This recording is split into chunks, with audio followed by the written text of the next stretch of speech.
2. There you go. Thank you for that. And now Durbin, we're live. Now we're live. Oh my God, Durbin coming in clutch. Coming through. Coming in clutch with the I do my save. best. I do what I can. Durbin coming clutch with the save. I was about to panic. Oh my God. Okay, we should be live now. We should be good. Sorry for the wait. We are live. We're letting Ramon fix a few of his issues. Yeah, Ramon is having some technical difficulties. But how are you guys doing? Whoever is here at the moment, I cannot see. Let me pull up my other tab. I'm doing good.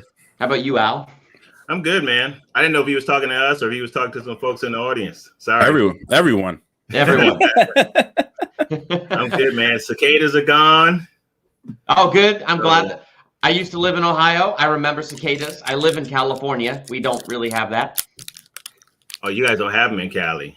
We don't have even lightning bugs in California. I talk about fireflies, and people are like, "Oh yeah, I've seen those on TV." I'm like, "Wow, this is weird." All right, my sister is here. Hello, sister. Hi, Maddie. What's up? Is that Miss? Did she change her name? Is her channel still Miss Milky Way? It is. I think this is her other channel.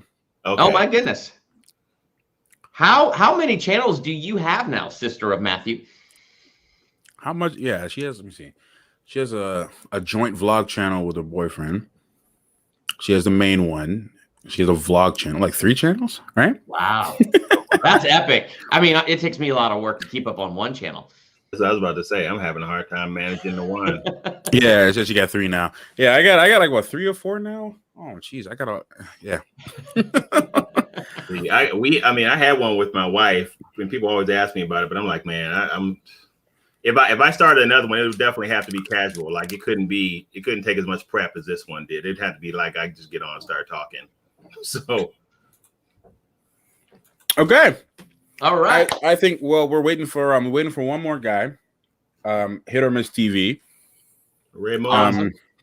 Yeah, he's having some technical difficulties, but hopefully he can show up very soon. We can talk about this episode. We got 13 people so far. Thank you guys all for being here. And those who are watching this on the replay, thank you so much.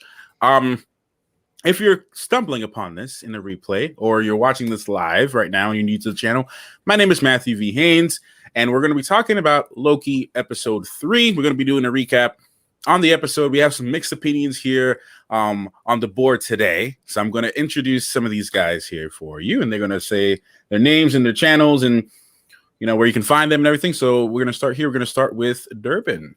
Well, what's up? I'm Durbin, and I have this channel called Durbania. So I do a lot of things similar to Matthew. I do movie reviews, and I rank movies, do all the fun rankings. I review shows like Loki and, all the Marvel shows. Superman and Lois, having a blast going through that one right now. And The Chosen, that's a fascinating show, and having a great time going through that one and building a community with that. And I do this thing called a theological analysis, where I like to find God in movies. So I'd love for you to come over, hang out with me. All right. And then we have Mr. Seward. All right.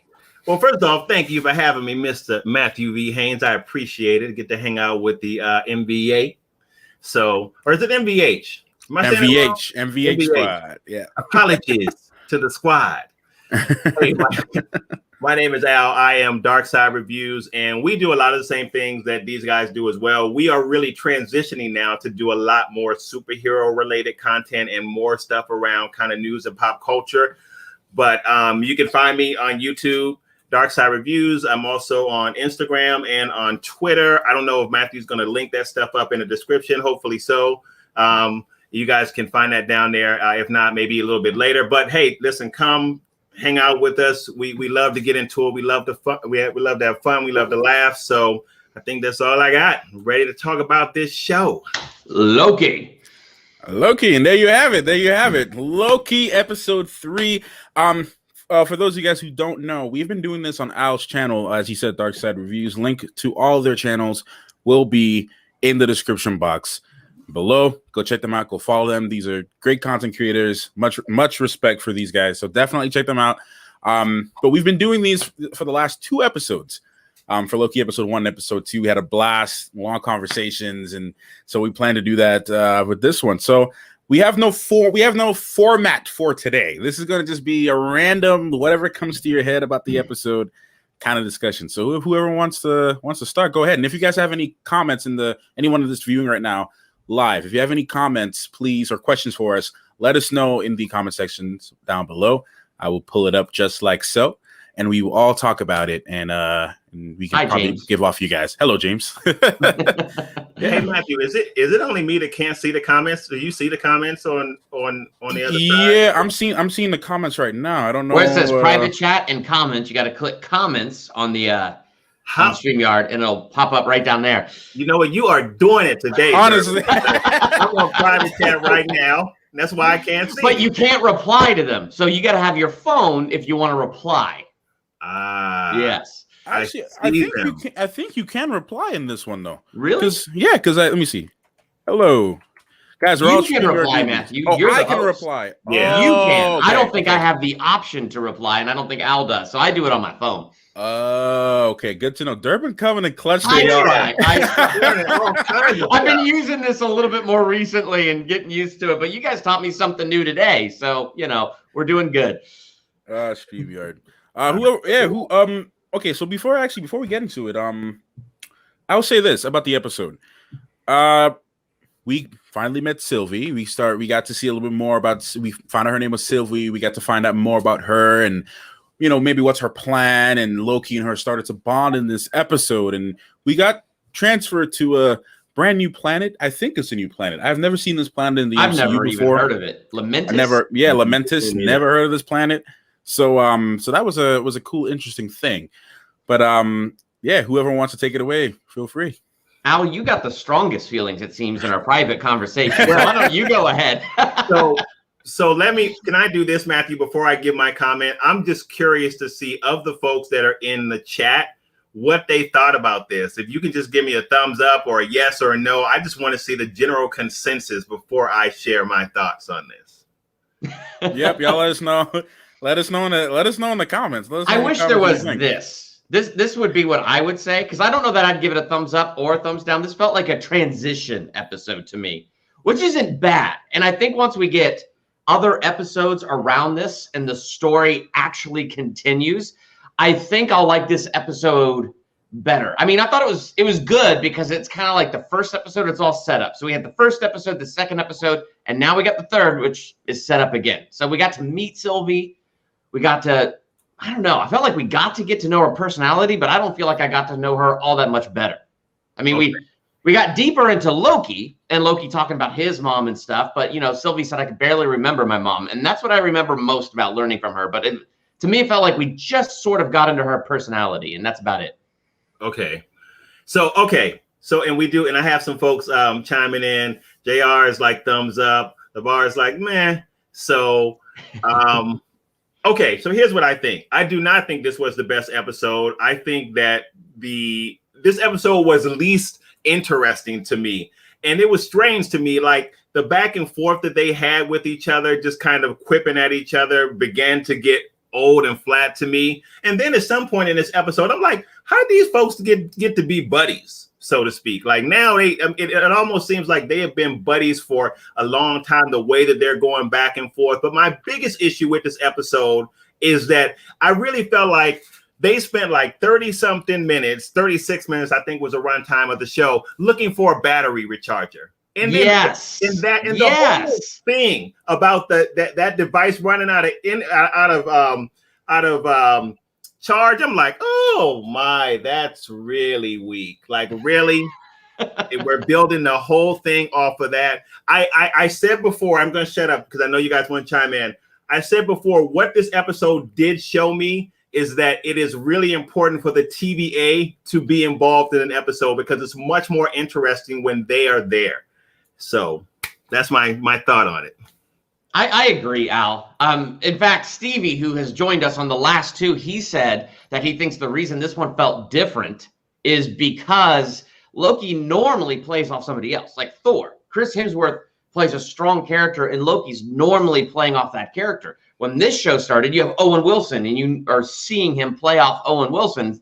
And this one, it felt like two of the same type of characters, not really playing off of each other, And as soon as Stevie said that, and he dropped that in our private chat, I went, well, that has opened my eyes. because that's exactly what I feel. I think Loki is such a fantastic character, and I always thought he was a strong character, but I felt like what I saw in this episode was the truth of that statement, that he works really well when he's playing off somebody strong like his brother Thor or Owen Wilson. So, I mean, the battery thing was kind of funny, but whatever. If at least Owen Wilson made it through the door with them, and it was the three of them, I maybe that would have worked better for me. Yeah. So, so for me, I'm playing a little devil's advocate in the room. So for me, y'all, for those who watch the reactions, y'all seen, our reaction. I personally think this is my favorite episode, actually. Ooh. And I'll tell you why. So the reason I think the reason I think it's my favorite episode, yes, I do hear some of the points with the battery stuff, some of the pacing stuff was just kind of weird. And yes, there was the whole chemistry thing. I liked it, but didn't at the same time. It was kind of like in a weird position because it's like, wait a minute, they're best friends now. They're trying to kill each other, like maybe 10, 20 minutes ago. Yeah. But I was okay with it because I'm like, I had some interesting theories and stuff about it. But the reason I liked it was it reminded me a lot of Blade Runner. Aesthetic wise, reminded me a lot of Blade Runner, especially towards the end of the episode when they're kind of running through the city and stuff like that. The way how things looked and the way how they did the tracking with the cameras in that whole sequence, the whole one shot towards the end. I personally enjoyed that. I think that was actually one of the stronger moments, cinematography wise, in the 3 episodes. And that's why I liked it. But in terms of the actual story, yes, there were some issues in terms of like how they, I guess, buddied up and becoming good friends. And there was a point I made in my reaction. I said, it's kind of weird, but I kind of got a weird type of sexual tension between the two of them. I don't know if it was just me that I don't saw know. that. I feel like maybe Loki wanted there to be a weird sexual tension there, but I didn't quite feel that. And maybe because she's a variant of Loki, maybe my brain wouldn't let me feel that. I don't know. You know what I was thinking about that? It's very Loki for him to be in love with himself. Oh, yeah. Oh, I was wondering that in the last episode. Like, it would be very Loki of Loki to fall in love. Ramon is here. There you go. Yes. So before we continue, this is speak Ramon. Sorry. Is the mic working? Yeah. Yes. Yes. Ramon had some technical difficulties, but we will introduce him. Late but great. Ramon, HitOrMissTV. Go ahead and introduce yourself, brother. Hi guys, my name's Ramon from the UK. I've got a channel called HitOrMissTV where I do film reviews, trends, news, that sort of stuff, covering some of the sport at the moment as well, because we've got the Euros football, which I was watching a little while ago.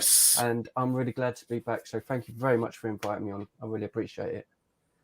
There we go. You guys will also find his link in the description below. So make sure you guys go check out his channel. I don't know how much of the conversation you heard, Ramon, but what is your thoughts? What are your thoughts on episode 3? Did you like it? Did you hate it? And how you feel about it? How do I feel about episode 3 of Loki? I think it was very good. I found there were a few parts were a bit slow for me. I can appreciate that in some aspects because with these shows, I'm trying to look at it from a perspective of those that probably don't follow Marvel as much as well, because it's TV shows. They're trying to get an engaged audience that wouldn't know all the stuff that we would follow. But at the same time, I think the first episode I loved, second episode was a bit slow, and I think the third one was a bit slow, but it did have a lot of stuff that I did like in it. And I think I found something that I wouldn't call it a plot hole, but something that has been on my mind a bit. So if I bring it up in a little while, maybe one of you guys will just be able to look, oh no, that's why. But it's something that I was watching it, I'm like, that doesn't really make sense. So hopefully one of you guys will be able to pick it up for me. All right, there we go. I'm sorry, Matthew. I wanted to respond to Norwegian's comment. He put up about it being a buddy up and a necessity for them both. Yeah. So Norwegian, I agree with that, but I just feel like that whole story setup it just seemed too convenient to me.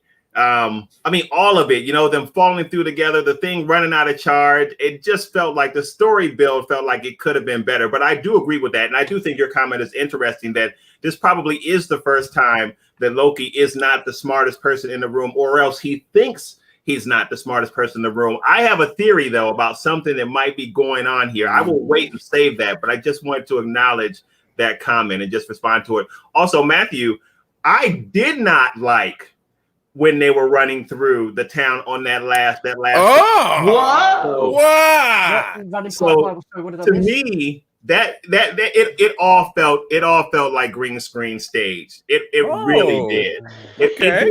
And it's interesting that you compared it to Blade Runner because it didn't have the same visual impact that Blade Runner had. And maybe because the situation was a bit different, the story was a bit different, the build. So, and when story builds in cinematography come like when they do like this, they work very well. But if one is bad, to me, the other one is not as good either. And in this case, maybe because I didn't like the story as much, I felt that the visuals were like, They were just running around on green screens, just quipping back and forth and trying to dodge meteors or whatever it was that was falling. I did not like that. And look, I respect that. I mean, for me, I think when I compare it to Blade Runner, I think of I have this love and shout out first of all, shout out to my man Norwegian Blue. It's good to see you, buddy. Good to see you. Someone said you disagree with Al. Yeah, that's fair. That's fair. No one's allowed to disagree with Al. That happens all the time, folks. No, for me, I love cyberpunk, 2077, 3044 kind of futuristic. And yes, Blade Runner might be a stretch, but here's what I mean when I say Blade Runner. When I think of Blade Runner, I think of dystopian. I think of future. I think of endless hope. It looks hopeful, but it's not at the same time. And I that's the things that I think about when I think of Blade Runner. One of my favorite movies of all time. But when I see in terms of certain things in like the design of the building and just chaos and this, this kind of futuristic-y looking type of vibe, I'm more or less comparing it to that than rather the story itself. Okay. I don't know if you get what I mean. So for me, that's kind of what I liked about it, and that's what I saw. But I also do see what you're saying, though, because to some people, it could look like a lot of just green screen running around. So, I got you. I will say something I did like was getting to know Sylvie's ability. Like that was kind of trippy the way it opened, and she was literally inside that girl's head, had extracted that memory. And, was using that to be like, look, we've been best friends for a long time. Why won't you tell me where the, timekeepers are? And I thought that was kind of interesting. And her explanation of that ability to Loki was interesting. But the other thing was the revelation, because I think we've been talking about Owen Wilson, Mobius, like, what is he? Is he a clone? Is he a variant? And then it turns out they're all variants. And so if he's that special type of agent that he is, and that one judge girl likes to keep like the artifacts he brings from, when he goes off and he does his job, and there's artifacts in there that he doesn't recognize and all the extra drink rings on the desk and they're all his fault and he doesn't remember it. Well, it turns out there's probably been lots of variants. So how many times has a Mobius variant reached the point that he's going to get on a jet ski? So they killed him and then they go bring another Mobius variant in. Like, that revelation that they're not created by the timekeepers, even though it was a little bit obvious, we knew that was coming, it was still very cool. Yeah, I was actually going to ask that question next. What do you guys think? Alan, Durbin kind of said his point on that. What do you guys think about the whole revelation of them being created? Not being created, but them kind of being humans that were kind of turned into employees of the TVA. Go ahead, Ramon. I kind of expected it, but at the same time, it was, I don't know, it was one of the few shock points in the show, other than the first episode with the part with his mum and seeing his mum and everything. I think it was one of the shock points of the show. I mean, I liked the scene on the train where they're having the conversation. I don't know. I mean, I don't know what it's, I'm kind of unsure of where it's going to lead to. I'd like to think that Loki's going to go back. It's just me being me, thinking that he's going to go back and help free people or tell people, wake them up, but I really do not know. I haven't got a clue what's going to happen. I'm just kind of with the show. I want to love the show, but I'm not loving it as much as I thought that I would. It doesn't. I know I'm sounding a bit negative. I don't mean to be, because Loki's like my favorite, as you guys know. But I just find it's not, because it's only, as I say, because it's only 6 episodes. I'm kind of waiting. Like, really, we're halfway through, and it's not much has happened. Do you know what I mean? Whereas I found myself when I was watching stuff like WandaVision, that there was constantly, every week, there was so much to pick apart. So I'd go back and watch, except for the first 3 episodes. You know what? Yeah, but even so, even with those, right? Even with those, I would still go back and watch them a couple of times, like for the adverts, to try and figure out what, the adverts, what the adverts meant, and all that sort of stuff. Whereas with Loki, I was expecting, I don't know, I don't want to sound horrible, but I just was expecting so much more. When you can go anywhere with him. He could have when he disappeared at the end of in Endgame. I'm thinking, right, where's he going to go? He could have appeared in a scene that Black Widow's fighting in the background, and that's from her movie. Or there could have been, I was just expecting maybe those sorts of things will come up, but it's not going as crazy, and he's a lot more subdued and laid back than what I know Loki is. I'm expecting, I mean, Loki's a nightmare, Loki, every time you want him to do good, it's like a knife in the back, but he's not doing any of that, and I'm kind of like that with it, I have something to actually think to add to that, and sorry, Al, I'll let you go in a second. I did think about that, about Loki not stabbing people in the back and doing what Loki does. But what makes me okay with this is the fact that he has now experienced something that has completely changed his whole perspective on everything. It's like before, he thought that, hey, all I need to do is grab the Infinity Stones and I'm God now. Like, I can do whatever I want.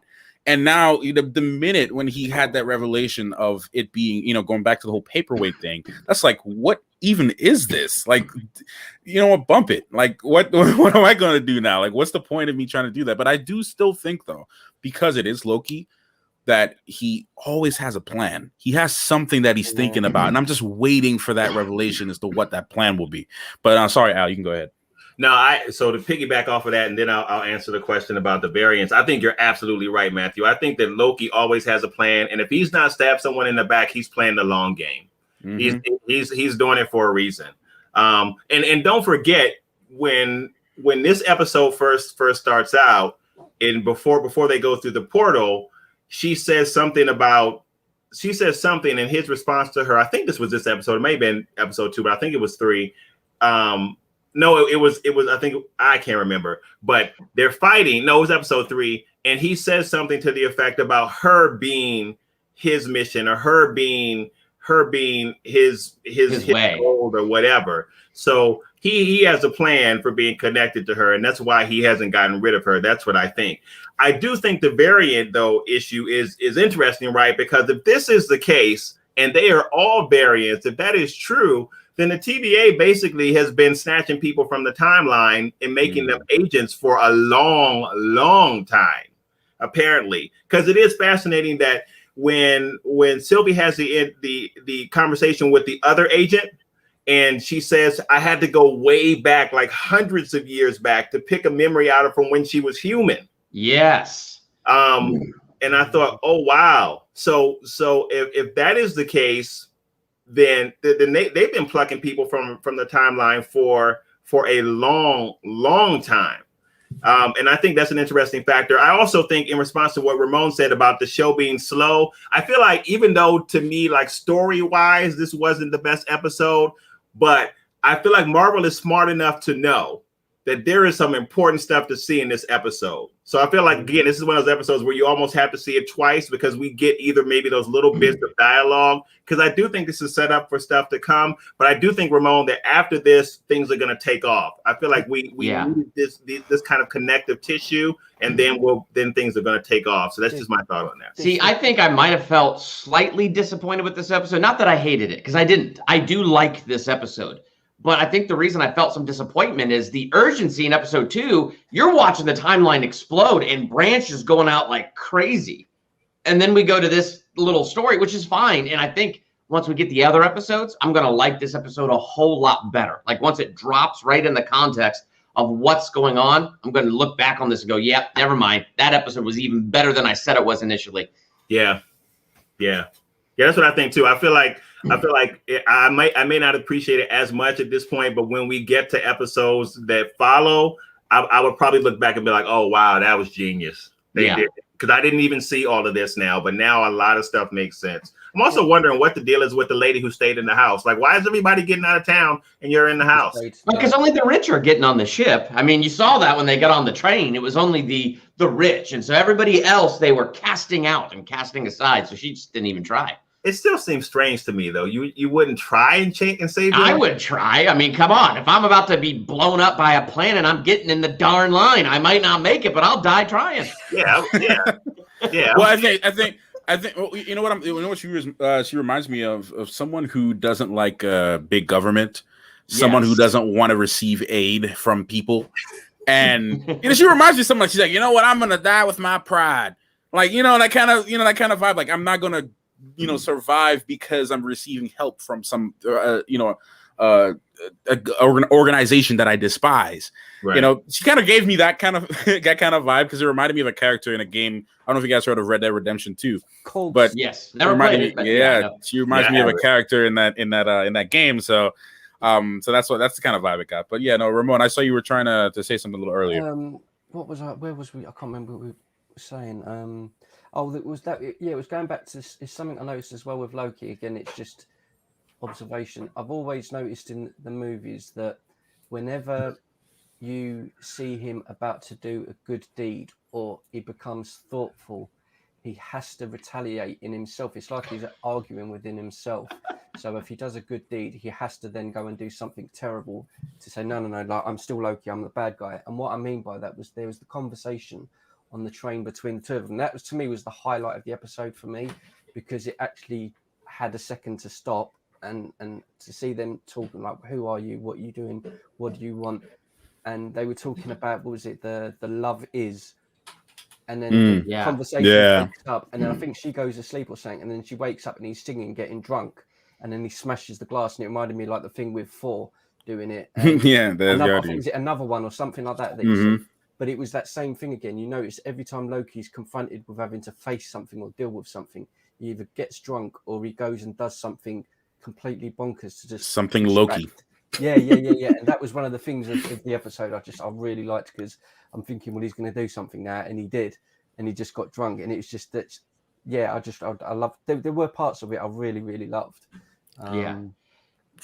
But when they got thrown out of the train, their conversation was hilarious. He's like, well, what did you expect? I'm Loki. I'm a hedonist. She's like, I'm more of a hedonist than you, but I know how to stay on mission at least. Exactly. I mean, another thing too that I actually wanted to talk about too in this episode. So I was reading some remarks from the director, and she was talking about the episode and when they wrote this episode. One important thing from this episode, context-wise, in terms of character building, was the revelation of, or the confirmation of, Loki's sexuality. That was something that was a big conversation the last couple of days online.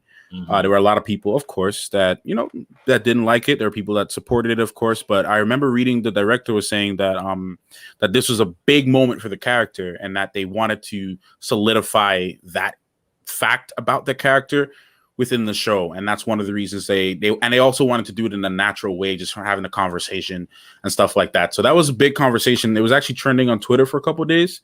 So I figured that was one of the biggest takeaways, I think, from the episode, that a lot of people that aren't dissecting the Marvel type stuff of it, just the casual watchers, that was a big thing that they took out of the episode. And I think that's pretty cool. And it's great development for the character. It's great development for the story.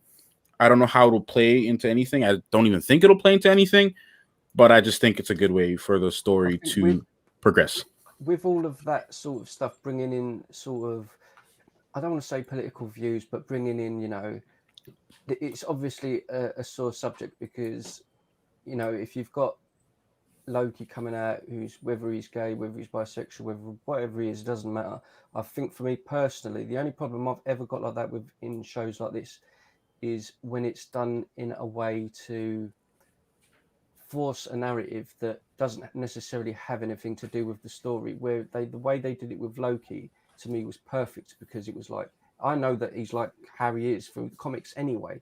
So it was done, we all know that. It was done. I think it was done in a tasteful way, where it was. She said She said something like, "Have you ever been in love before?" Or was it a boy or was it a girl? And it you didn't have to say nothing. You look at him, you didn't have to say nothing. I had a bit of a moment where you thought he was going to say something, and you think you don't have to say nothing, because the point is made. Its point. It's made clear. It was done in a classy way. I think it was done like that. To me, was that if it explores it later, it doesn't bother me, as long as it's relevant to what the story is. It's the same with anything. It doesn't matter to me who is what, but if it's got nothing to do with the story and it doesn't actually add anything, then I don't see the point, you know. It is a sour subject, just because anything to do with, whether it be politics or religion or you know, sexual identity, whatever it is, all of those subjects are always very controversial. It doesn't matter what side you take. It can always be controversial, but I think it does, to me. Look, man, that has never bothered me in terms of story. I know some people get upset, like it's Star Wars. Some people really got mad at certain scenes and everything. And I'm like, dude, like just let it rock, man. Just let it rock. Take away something from it if you take away something from it. If you don't take away something from it, then just move on, man. You know, just let people. No, go ahead, Al. I was gonna say, it's interesting just to kind of like throw a pebble in this water, because I was reading some other folks' comments about it, and they were looking at the Loki character, like looking at his derivation from Norse mythology. Mm-hmm. Yeah, that too. Mm-hmm. And they were saying, and some people were upset. I think I was looking at it on Reddit, because they were saying that it was. Now, Marvel, I'm sure that Marvel has done this for representation's sake. I'm sure that's because we've seen Marvel has definitely tried to diversify the MCU in a lot of different ways. And I think this is the same thing that we're getting here. But they were saying that in Norse mythology, it is a mischaracterization that Loki is bisexual, because sometimes in Norse mythology, he takes the form of a woman. But they were saying that that's not an issue of his sexuality. That is an issue of necessity. Whatever he needs to do at that time, he assumes that shape. And they had issue with that, because they were saying that that's not him. That's not him as a gay character. That's him just as Loki, the opportunist. And I thought that was interesting for folks that kind of saw. But you're right. Like, this is a contentious issue, and folks are going to have thoughts about it either way. So. Either way. And the funny thing about that too is when people think about it this way, right? Let's not forget that if you guys actually watched Agent, have any of you guys seen Agents of S.H.I.E.L.D.? I did 2 seasons and I couldn't go any further. Okay, well then, then you'll know what I mean when I bring this up. But there was an actual scene where there's another Asgardian that comes down, and you know, we even find out, like, people in the MCU regard the Asgardians as gods, when the Asgardians just like, we're just regular people. We just have better science than you guys. We're not gods. You think that we're gods. And that was one of the subjects that they talked about in Agents of S.H.I.E.L.D. So I think comparing it to Norse mythology, I think, is a little bit of a mistake. I don't think, shows where I think is actually good to compare is like Ragnarok. If you watch shows like Ragnarok, where it's literally supposed to be, about the Norse mythology, or if you watch something like Vikings, right, which is a great show, by the way. I've not seen Ragnarok. Oh, Vikings is great. Vikings is great. I love Ragnarok. I mean, I've not got around to Oh, Ragnarok is good. And Ragnarok is really good. It's interesting, Matthew, because that character, the Loki character in Ragnarok, is a quick. There seems to be a question about his sexuality there too. So if that is the case, and they are following Norse mythology in a stricter fashion, then that begs the question about the other response that was on Reddit. But I don't know. Like I said, it's a dicey. Look, like I say, I like to stay neutral in a lot of these conversations, because no matter what side you take, whether it's politics, and then we'll move on to another subject too. But I just wanted to bring it up because that was an important thing in the episode, and I definitely wanted to talk about that. Definitely, I do agree that it was for representation, and a lot of people enjoyed that and saw something from it and took something from it, and I'm happy for those people. Because look, I love going it. Like when Black Panther came out, man, like it was great for me. As a black guy, I love seeing it. I love seeing black leads. It was great for me. I loved it. So whenever you get to see a little bit of yourself in any hero, whether, you know, About that's Black Panther, in Yeah. case we might not come to it again. There's one problem I always had with Black Panther when I watched it. Loved the cast, I fell in love with someone in it. I forgot the woman's name. She's she's not. She was in Falcon and Winter Soldier, the one who helped Bucky, the bald woman. I think she's the nuts. Io. I love her. I love her. Right. So, where was I going to? I can't remember where I was going with this now. Black Panther. Right. I always had a problem with Black Panther because the very, very beginning, you had the fight between the two of them to reign champion to become the Panther, and I think he lost the fight, didn't he? And that's when he goes to America or whatever he does. I was always disappointed because I'd hoped that the whole film would have been set in Wakanda. That might have just been me, but when I was watching it, I was thinking it's going to be sort of tribe fights and stuff like that, and I thought it was going to be sticking to that sort of vibe. I did like the film, but I was just thinking, you've got Wakanda, you've got this whole place to explore, like stay there. So I'm hoping in the next one that's what they do. Yeah, Sorry, I agree with that. No. No, you're good. You're fine. No, speak away. We're having a good conversation. But shout out real quick to Iconic Reactions. Thank you so much for the super chat, man. Hey. I appreciate that. Give you a little pause. I appreciate that. Thank you so much, guys. You said, I think at the end of Loki, it'll end with all the TVA agents realizing their variants, like Sylvie said, and they'll go back home, causing the multiverse of madness. Whoa, that's a good question. I didn't think about that. That's a good one to kind of segue on that. So who wants to take that one? That's a very good I just can't wait to get back to the multiverse of madness, because that was a crazy way to end the second episode. That, like, watching Sylvie just bomb the freaking timeline, and then you couple that with this revelation that for hundreds of years they've been plucking people or plucking variants out of the timeline. It's like, wow. So something branches, and you grab those who branch, and you either make them TVA agents or you disintegrate them. Now that's fascinating. And so I cannot wait to get back to the multiverse of madness, because I feel like Loki does have some level of compassion for those people. He might want to rule them and take away their freedom himself, but I feel like he'll at least open their eyes just to get a revolution going so he can take power. And I'll be very curious to see where that goes. Yeah, I mean, I definitely agree with that. I can see this really sparking the multiverse of madness as well. I'm still up in the air about that, though, really, Iconic, because I feel like somewhere, somehow, some way, Wanda's going to be involved in this. I still feel like Wanda's going to be part of the catalyst of what happens with the multiverse. So I think that while this may spark things, I still feel like her storyline coming from WandaVision when we get to Doctor Strange 2 is going to be a big part of it. Yeah, man, I don't know. That's a good question, though. Yeah, I like that question. Ramon, what are your thoughts on this? To be honest with you, as soon as it was mentioned in the show about the variants, all I was thinking of was, I know it sounds silly, was the end of Ragnarok, which was nothing to do with this, but with Loki coming back to help people where he cannot help himself. And as soon as this was mentioned, and he's like, they're all variants, in my head, because again, loving the character, I'm thinking he's going to save everyone. I just know he's going to save everyone, but it never, like I say, it never goes to plan for Loki, and he'll always end up doing something wrong along the way. But I do believe towards the end of what happens with whatever happens with the series, his conscience will be, because didn't something happen in this episode where the planet was going to blow up? Yes. And he said, but isn't everyone else going to die? Why does he care? Yeah. So, he has got that conscience, and so that's why I think that he'll do the right, or attempt to do the right thing.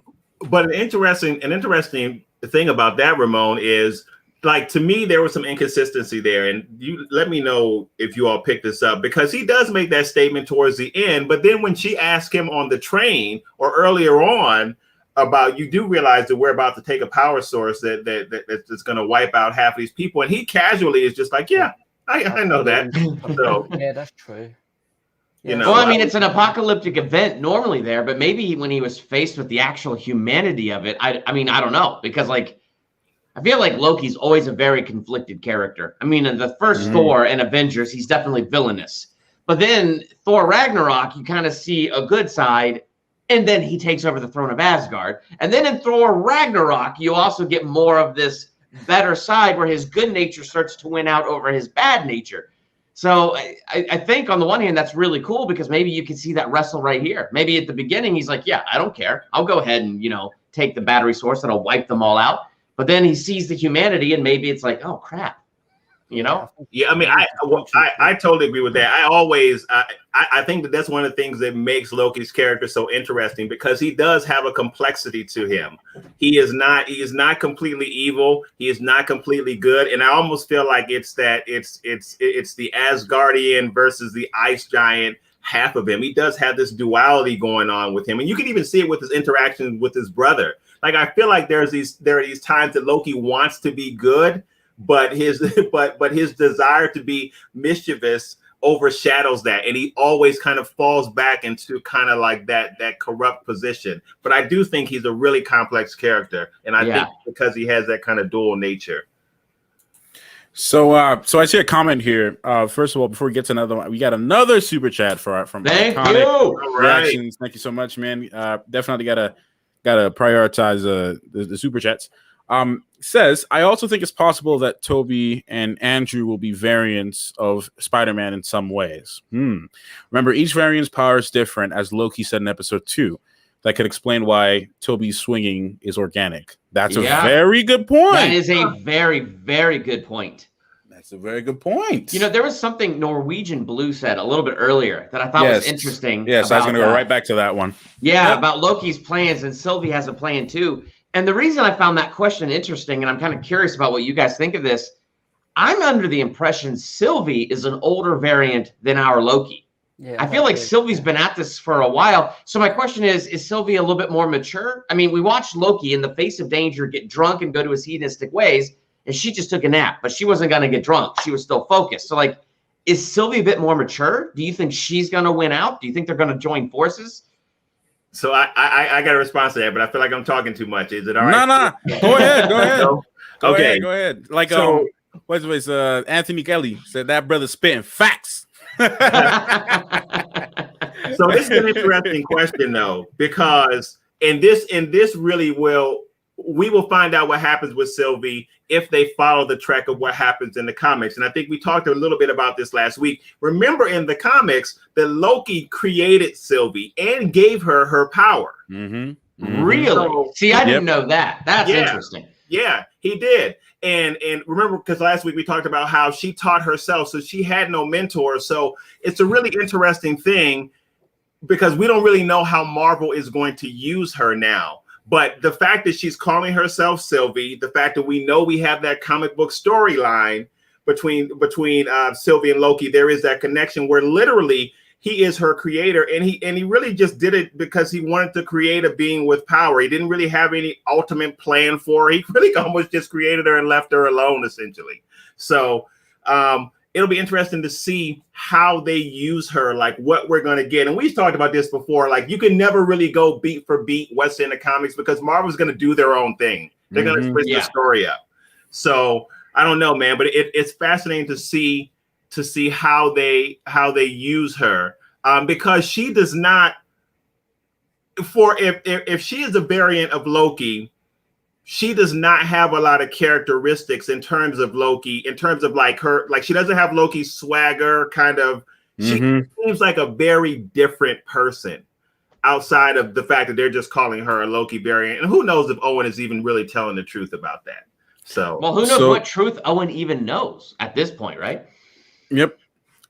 To add my take on what Blue said, on this question here, I think, now that I'm really thinking about it, because she said she doesn't want to take over or conquer the TVA. She doesn't want any of that. Yeah, because didn't Loki complain about a vacuum being left? Like, he wants to fill that vacuum. I think her ultimate goal, honestly, is total freedom. I think she wants people to have choice and to not be. I'm kind of seeing her as a liberator in a sense, not as someone who wants to control anything. Because if it's control she wants, I think she can do that. I think she has the ability to do that and can get, set certain things in place to do that. Because if she is a Loki variant, if she is a Loki variant, then we know she's always 10, 20, 30 steps ahead and can do that. But I think she's more of a liberator than she is, an Avenger or a Revenger. Right. And to piggyback off of what Al was saying too, the whole thing with the comic book origin too, like when he said, "What do? You're trying to enchant me?" Like they're kind of throwing some sauce to the comic book, origins of Enchantress. So I mean, it does beg the question: is she this different person? Is she not?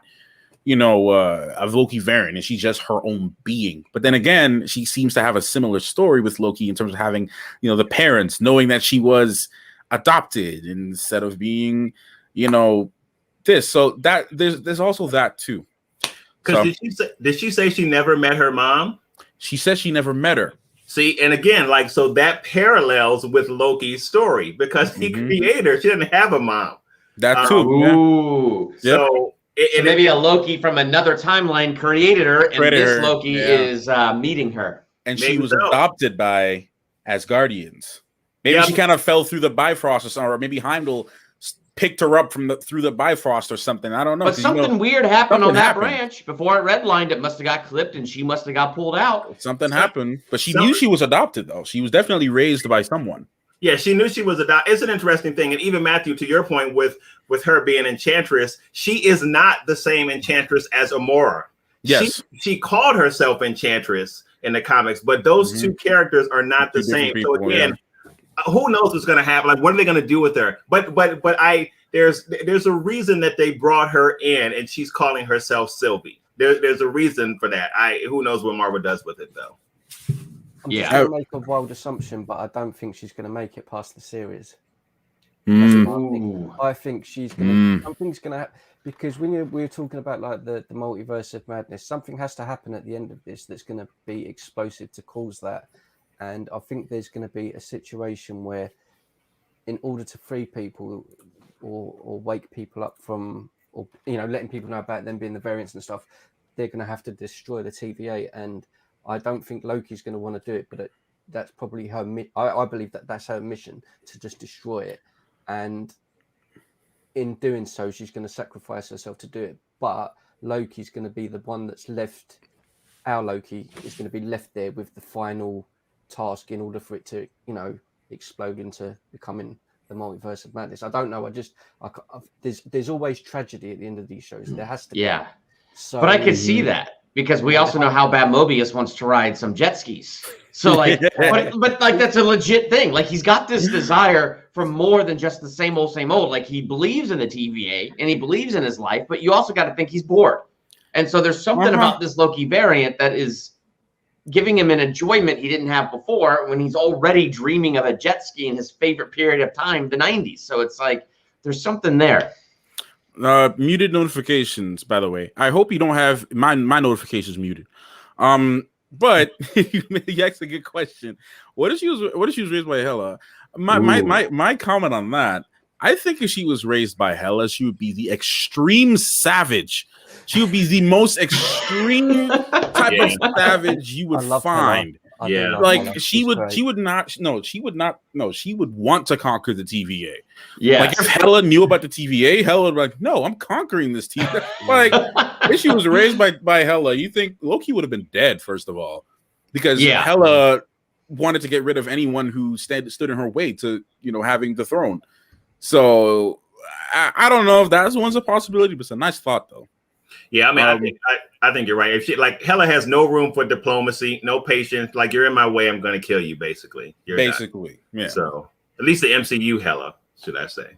Yeah. No. Well, the comic book Hela is a whole different story. What if Loki ends with a similar ending to the movie Looper? How many of you guys have seen Looper? It's been a long time.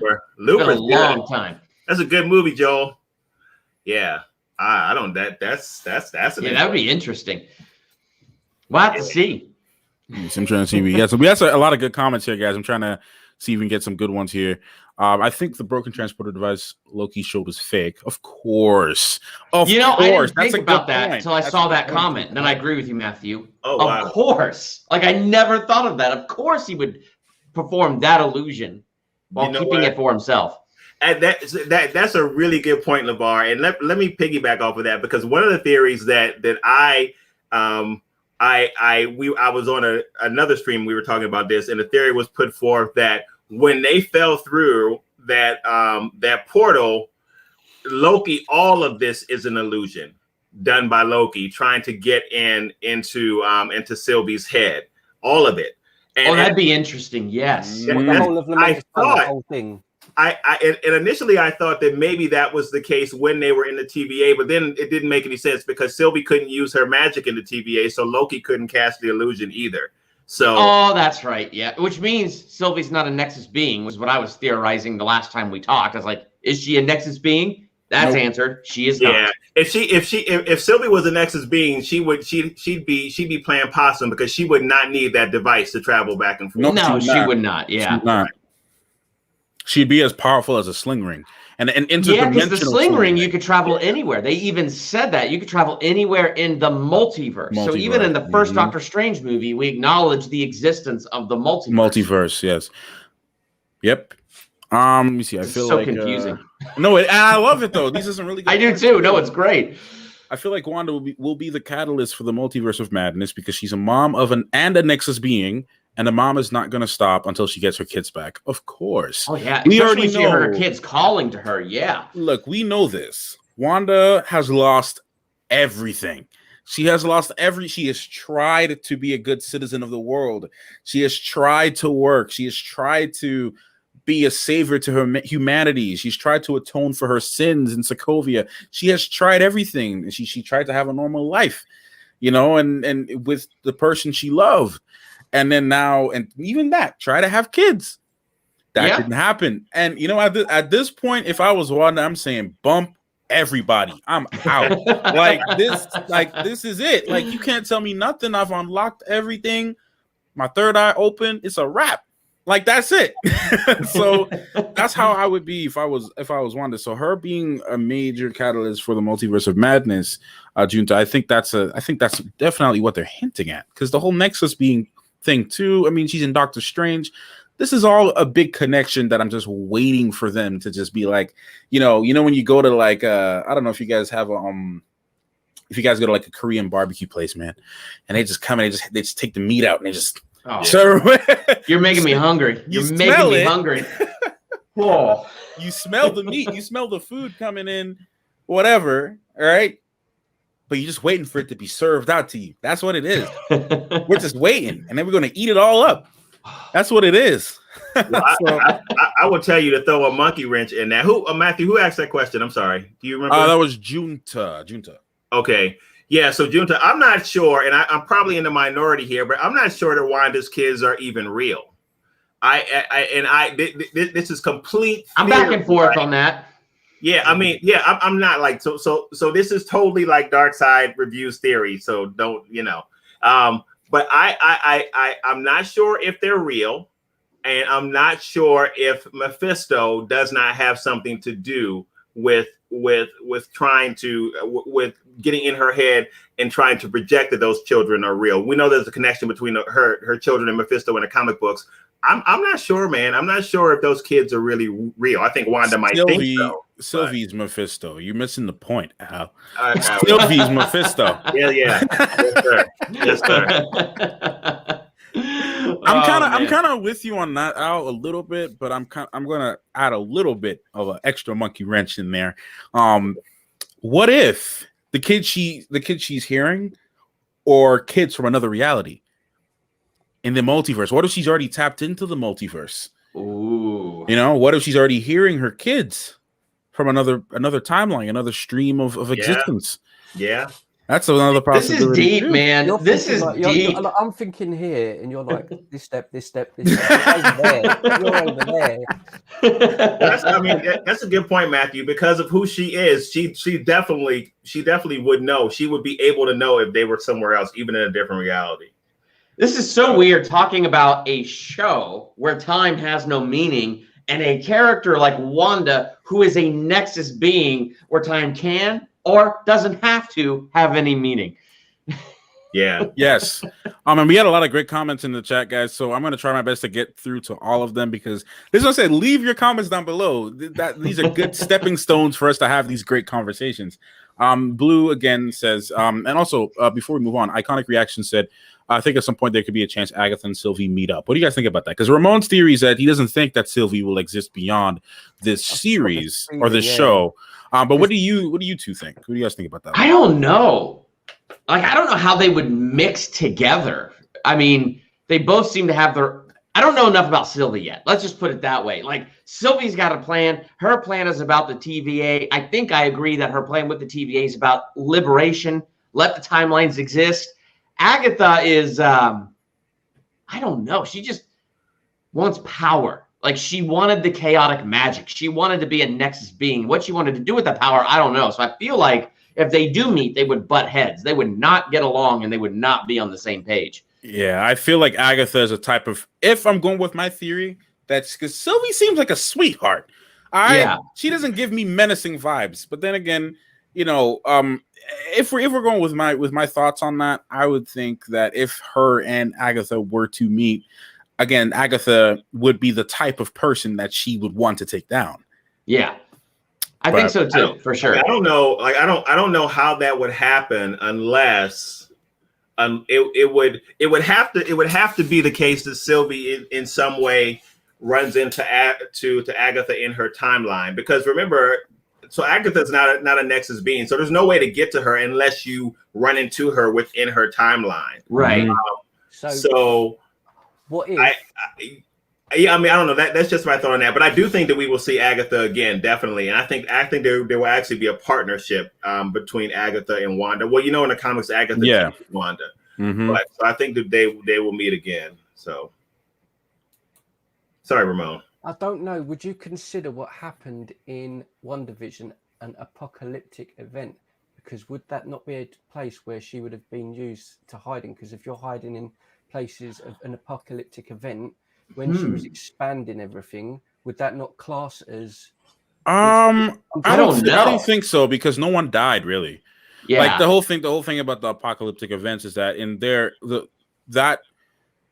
that area, some form of civilization was wiped out in some capacity, whether it was, you know, just a city, a local city, or it was like the entire planet, like we saw Lamentis. So I don't think I see where you're going with it, but I don't know if it really fits the apocalyptic kind of vibe, because no one really died. They need a lot of therapy, but I don't think you know, they gotta go, because they're alive afterwards to make choices and affect time.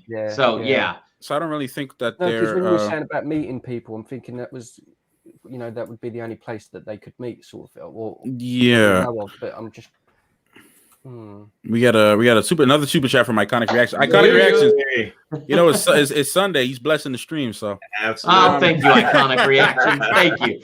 Yeah, is that I think the TVA city is actually located in a quantum realm. I've heard this theory a lot. I've heard this too.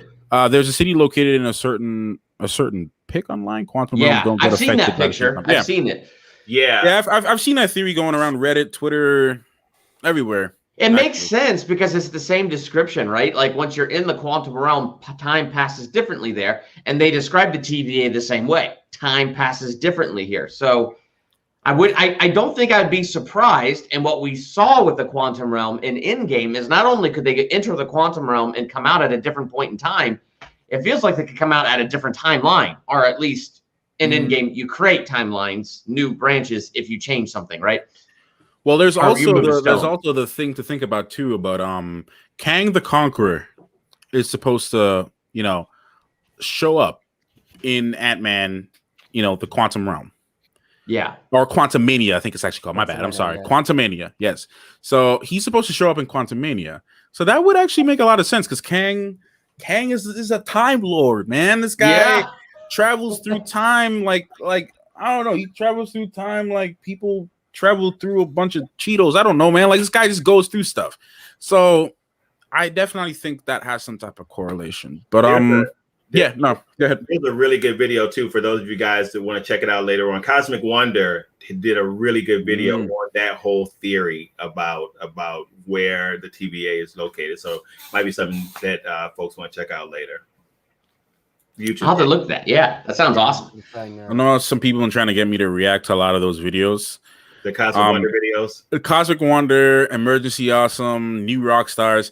The only reason I don't react to them is because I like to go into these episodes, but with not really thinking too much. I don't want to I don't know. I kind of like to be. It's nice to have a blank slate. I like to have a blank slate sometimes. But but the nerd side of me just also wants to hear what wacky theories people have, and I want to see it, and I'm like, I don't know, maybe we'll do it. Let me see. Did I miss any comments here? I wonder if Kang. Oh, it's a good one. Iconic, you're coming in. I wonder if Kang is aware of what Loki and Sylvie have planned, and he's using it to his advantage. Now that would be interesting. That wouldn't surprise me. Yeah, that would be interesting. At this point, I just want to get to the next episode because I feel like episode 1 was a setup in a good way because we got introduced to a power greater than the Infinity Stones and all the possibilities we could have. This episode was just a relationship setup, setting up Sylvie and Loki. And I just have more questions now than I have answers. And I really want the next episode to give me context for this episode so bad. We have a little over 100 minutes left of this show. I know. Things are got to start rolling. I'm really starting, to a point Ramon talked about a little earlier. It's we're halfway through the season. We are halfway. If this was a 16-episode show or a show again, I've been watching a lot of Korean dramas lately, and those are fantastic. But they have maybe 16 episodes. They consolidate maybe 4 seasons worth of stories into that 16 episodes because every episode is an hour and 30 minutes long. Oh my god! So it's like a movie in every single episode. That's like Sherlock. 3 episodes a season, each an hour and a half. Wow! Exactly like Sherlock. So I honestly thought that's kind of the route that we would go in with these Disney Plus shows. I thought we would get maybe 5 or 6 episodes, maybe an hour and 20 minutes each to kind of really get in there and do some stuff. But I don't know. WandaVision surprised me. They were 20 minutes an episode? Yeah, right? Or 30 minutes or something like that? Something like that, yeah. 30, they were under 40 minutes, most of them, right? Right. Yeah, and this one's 53 minutes an episode or somewhere around that. Yeah. Let me see. Heard Sam Raimi will be directing Doctor Strange Multiverse of Madness, Scarlet Witch for movies. So how do you guys think it'll tie into this? And Loki's role? I definitely think Loki is a pivotal part of the entire MCU timeline right now. I want to answer that question, but I think I need this season to be over and have the whole context of all 6 episodes to even be able to begin to touch that question of what role will Loki play in the Multiverse of Madness. I also think that Loki's going to have a broader role because we got to not forget that this is only season 1 of Loki. Loki is slated to have multiple seasons. Oh, is it? Yeah. I didn't know that. WandaVision's not, right? WandaVision is just the 1 season, and then we have Doctor Strange in the Multiverse of Madness. WandaVision is just the one. Loki Vision, I'm going to look it up while I'm talking to you guys, but to double check my facts. But I'm pretty sure because I know that Feige said that some of these shows they plan to do multiple seasons of, and Loki is one of them where they plan to do multiple seasons. So that's why it concerns me, but it doesn't concern me as much that we that the door will be closed after season 1. That changes a lot for me as well. Yeah, that changes my opinion on that too. Because that's why I mentioned about the 6th episode. I'm thinking, well, the assumption with WandaVision being 1, I'm thinking, are these shows going? If they're one-offs, 6 episodes really isn't a lot to do much, and because not a lot's happened. That's why I brought it up. But now you've said that, it sort of changes things. Yeah. Because I'm checking it right now. If that's true, then forget everything I just said. Because I wouldn't be upset. Actually, I wouldn't be mad at the pacing if that's true. Exactly, it puts it in a bit more context. No, okay. Because I think that's why. We just need more episodes because that'll fill the context in. Yeah. Terrain Balling said Loki Vision. I think he had a vocal slip up. Oh yeah, I think you meant to say Loki, not Loki Vision. But I do think some of that stuff, like some of the stuff in Loki, it looks like here, season 2 we are going to have a season 2. Season 2, these are pretty credible sources.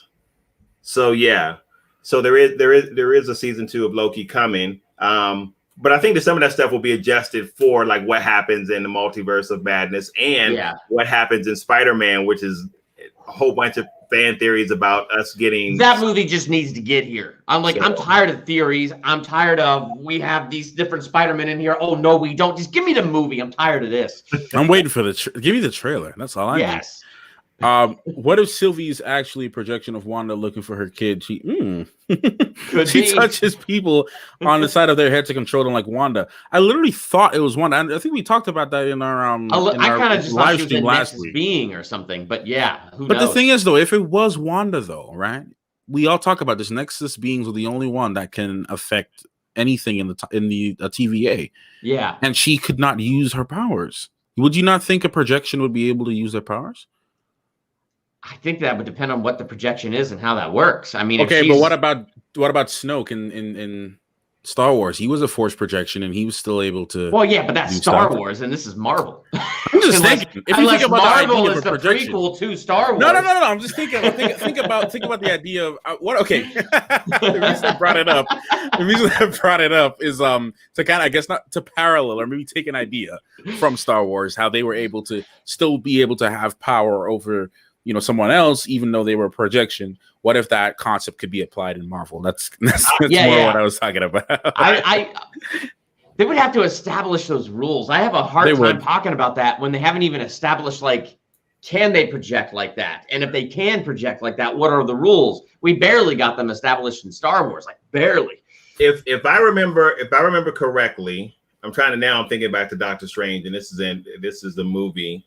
When he was in his astro state, he was still able to do some things and interact with folks. Maybe not. I could be wrong. He was. No, he was. Because I think what it was when they remember that scene when they were fighting in the hospital room, right. They were moving things around, and as they moved, it was touching. Some people they say, "Oh, I see a ghost. I saw that thing move." I think that's kind of what they were hinting towards. Yeah. But 100%. but yes, though. Because Wanda. Well, I mean, but. When we're talking about Wanda, you're talking about like some old upper tier type stuff. Like she is like, I mean, when I would not be surprised if Wanda was able to do that. I mean, just look at what we talked about before. When Wanda was astro projecting, at one point she's back there flipping through, reading the book, and her body is sipping tea on the porch. When Doctor Strange astro projects, his physical body is dormant. Yes. Yeah. Yes. So Wanda's on whole different, and that's what I'm trying to say. I think that kind of goes to what I'm also saying about her. If Sylvie was a projection, she would be able to have power in that realm. Because, like you said, she's making coffee, drinking her Starbucks. About to eat some Cheerios. About to go do some fishing and stuff. Unless she's playing possum, like Al said earlier, for the long game. But yeah, well, that too. Again, another super chat from Iconic Reactions. Gosh, Iconic Reactions, you're awesome. You're awesome tonight, man. I appreciate that. Payday. So I think this whole variant thing could be how they explain X-Men coming into the MCU. Yes, I know it's confusing, but I think it could work. No, am I reaching? I don't think you're reaching. I don't think so either. But before I go on my thoughts on that, Ramon, Al, Durbin, what do you guys think about this one? Well, I definitely haven't thought about that, but I just got finished speaking. Let me let somebody else go. I don't know how the X-Men are going to come into the MCU. That's a great question. I'm going to have to read that again. I think the whole variant thing could be how they explain X-Men coming into the MCU. I mean, I think someone else should take that. I really don't know where to go with that. Durbin, I got some thoughts on that too. I have. It's kind of a question and thoughts because it's based off things I've heard. I don't know tons, but the X gene, from what I heard, comes from aliens in the MCU. And if we have Eternals coming in, aliens, and that's where the pyramids came from in the MCU, and that's where it all came from. Yep. That could definitely be from the very beginning there, variants in the timeline. We get a branches streaming off there where we have a perfect timeline, not a perfect timeline, you know what I mean, our MCU timeline where we don't have mutants, but we can also have those branches stemming from the Eternals that create the X-Men universe that we have in those other set of movies. I mean, we don't know. In fact, I would argue that each X-Men sequel is its own universe because they have no continuity. So nope. No. You know what? It's funny. my fiance, she started reacting to the movies today, and she started with the first one. And I told her, I'm like, look, just keep this in mind. X-Men is kind of all over the place, so just just enjoy them as individual films. It's funny you should say that, because I was speaking to someone about this last night, and it kind of just came out of the conversation. They said that Future Past was their favorite, and I said I still don't understand how Xavier came back after this. Is it the Last Stand? We don't question it. Okay, sorry. But I'm with you on that, Ramon. It just is. I'm with you on that because I'm kind of quite unsure if because I've again recently watched them again, and because I did love The Last Stand when it came out, and I know everyone sort of hated it and everything. I didn't like it. Hey, Ramon, can I tell you? I made up something that makes me feel better about him returning. I made it up. Like, I have nothing to support it. I made it up. So you know how he body jumps? Like, he throws his mind into the mind of that dude in the coma in the post-credit scenes. But he talked about in the movie how that's bad. Don't do that. But he did it. So my theory that I made up to make myself feel better about X-Men Days of Future Past is he feels so much shame that he did that he's projecting in everybody's mind that original image of Patrick Stewart in a wheelchair. Really, it's whatever that other dude is, but he's projecting into everybody else's mind the wheelchair. He projected into someone else's mind because he knew that the Multiverse of Madness was going to come out, and then there you go. Boom. Okay, we have fixed the X-Men franchise. We fixed it. Done. That's it. My main problem with that movie, honest to God, is losing Cyclops. Like, when I was a kid, he was my favorite. Him and Gambit are like my favorite characters of X-Men, and when Cyclops was gone, I was just like, well, what next? I want to watch it, man. Like, yeah. Yeah, I mean, I think Days of Future Past was supposed to be Marvel's correction of all the other movies that came prior. It was and then like they messed it up again the very next movie. Gosh. So I actually like the movie. I love X-Men. I like that one, and that one and Logan are my top two. Well, I love Logan. That's fine, awesome. But again, it's its own separate universe, right? It's just, just to me follows the Wolverine. Like, I kind of have to pretend none of the other ones exist because I liked the Wolverine. I thought that one was okay, but that one where they tried to redo the Phoenix Saga Samurai again. Wolverine, can't go wrong with that. Not the Origins Wolverine, the sequel, which is called The Wolverine. Yeah, no, the one when was he not in Japan in there, and he had like I like that one, and I like the R-rated. He had a version. Katana and everything. Yes. He was like, did you watch the director's cut R-rated version of that? It's even better. I have not. Oh, it's good. Watch that version. It's even better. I know we're off subject with it all, but I've got to admit, when Logan was being made, I was just like, ugh, whatever kind of thing, because I like the X-Men films, but they kind of became a bit of a joke. And when Logan was being made, I'm like, they're not going to do it how I want. So I didn't have no expectations. And in the first 5 minutes, I think he's in the limousine and gets out and chops off someone's hand or arm or something. I'm like, okay, this is going to be a bit different. I just thought it was an for me personally, I think it's the best X-Men film for me. I think so. It's Logan, such a great film. Logan was great. And I just for my 2 cents, I'm almost 110% sure that the X-Men will come in through Eternals. The Eternals will introduce the X gene. That's what I think. So. And now we have a long crawl on that one, because what I'm thinking too, in regards to this question that he had, the multiverse introducing the X-Men, I think that's also a huge possibility as well. At least for a brief moment. So let me explain how I would think it would go in a perfect world. So we maybe see the X-Men in Multiverse of Madness for a brief second, and they help us do things. But like you said, in Eternals, that's when we get the introduction of the X gene, and I'm like, okay, so here's what we're working towards, but we're not there yet. This is what Marvel can do with the X-Men. But this is not going to be your X-Men. Your X-Men's going to come in like 20 years or 10 years or whatever. Don't worry, we got you. But then also, too, you guys remember how in Guardians of the Galaxy, when they travel through different pockets of space, how they go through those little hexagonal shapes? And they go through. What if the multiverse gets to a point where it's just so uncontrollable, you can't fix it? It's just all over the place. And people, when they introduce the Fantastic Four, people start multiverse jumping. Just like that. Multiverse jumping. go for one stream of time to the next, back and forth. Because in the comic books now, you have the Fantastic Four. When I remember when they went to the TVA in the comic books, they had a machine that did that. And you know, Reed Richards don't play. Yeah. All right. This man is about it. When he speaks it, he's about it. So, you know, when they introduce Fantastic Four, it's going to be a major game changer. And that's in the Ant-Man movie, right? Where they said they are rumored to introduce the Fantastic Four. I don't know. I haven't heard that rumor particularly.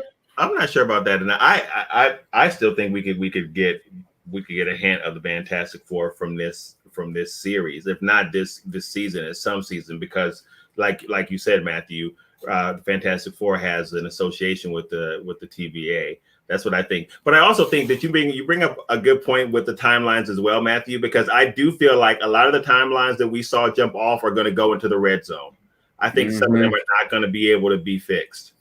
And then you know what happens when they go into the red zone, according to the show. And one branch in the red zone is X-Men 1. One branch into the red zone is X-Men Days of Future Past. Another one is Logan.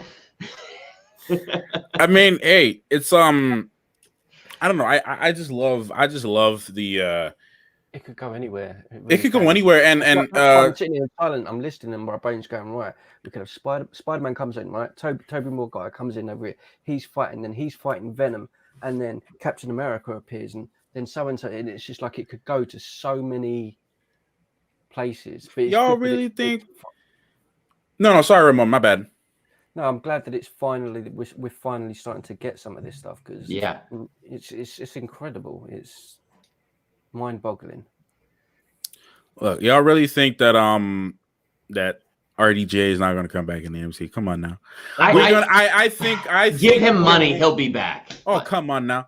Like, look at Harrison. Harrison Ford said he was done with Star Wars how many daggone times, and then still wrote him a nice fat check. He come back, and now he's hurt his shoulder doing Indiana Jones. Jones. Come on, like, come on now, dog. I think with this multiverse of madness thing is really the name is Multiverse of Madness. This is Sam Raimi we're talking about. Yeah. This man had some crazy ideas for his Spider-Verse storylines, going back to Spider-Man 4, the movie we never got, going all the way back to all those things. Sam Raimi had some crazy ideas for this thing. And if Kevin Feige lets him, and if that's what Kevin Feige and Disney and the big guns want, this movie will be insane. And we're going to see at least I hope so. If we don't get any madness in a movie called The Multiverse of Madness, I'm going to be disappointed.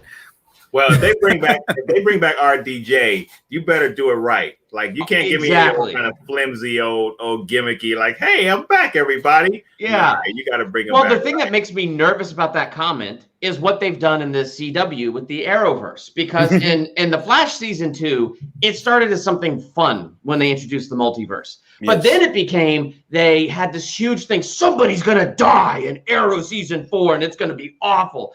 Laurel dies, and they just bring this Earth 2 version back. And I'm like, where's the power in that? So we're going to kill somebody off, but the Earth 2 variant is now walking through the door. So if you have RDJ back, just like Al said, you can't just bring that guy back willy-nilly, because that sacrifice was too impactful. It was too important. It was, but what if they do bring him? I have another theory too, actually, kind of go off of this one. What if they bring him back, they CGI him to look super young, like they did in the movie? Yeah, and they make him Iron Lad, or a version of Iron Lad for a brief second. Not even to fully be there, but like a different version, a teenage Tony Stark. I'd love him to turn back to turn up in one of the movies, but I'd want him to be an evil version of himself, and it would be.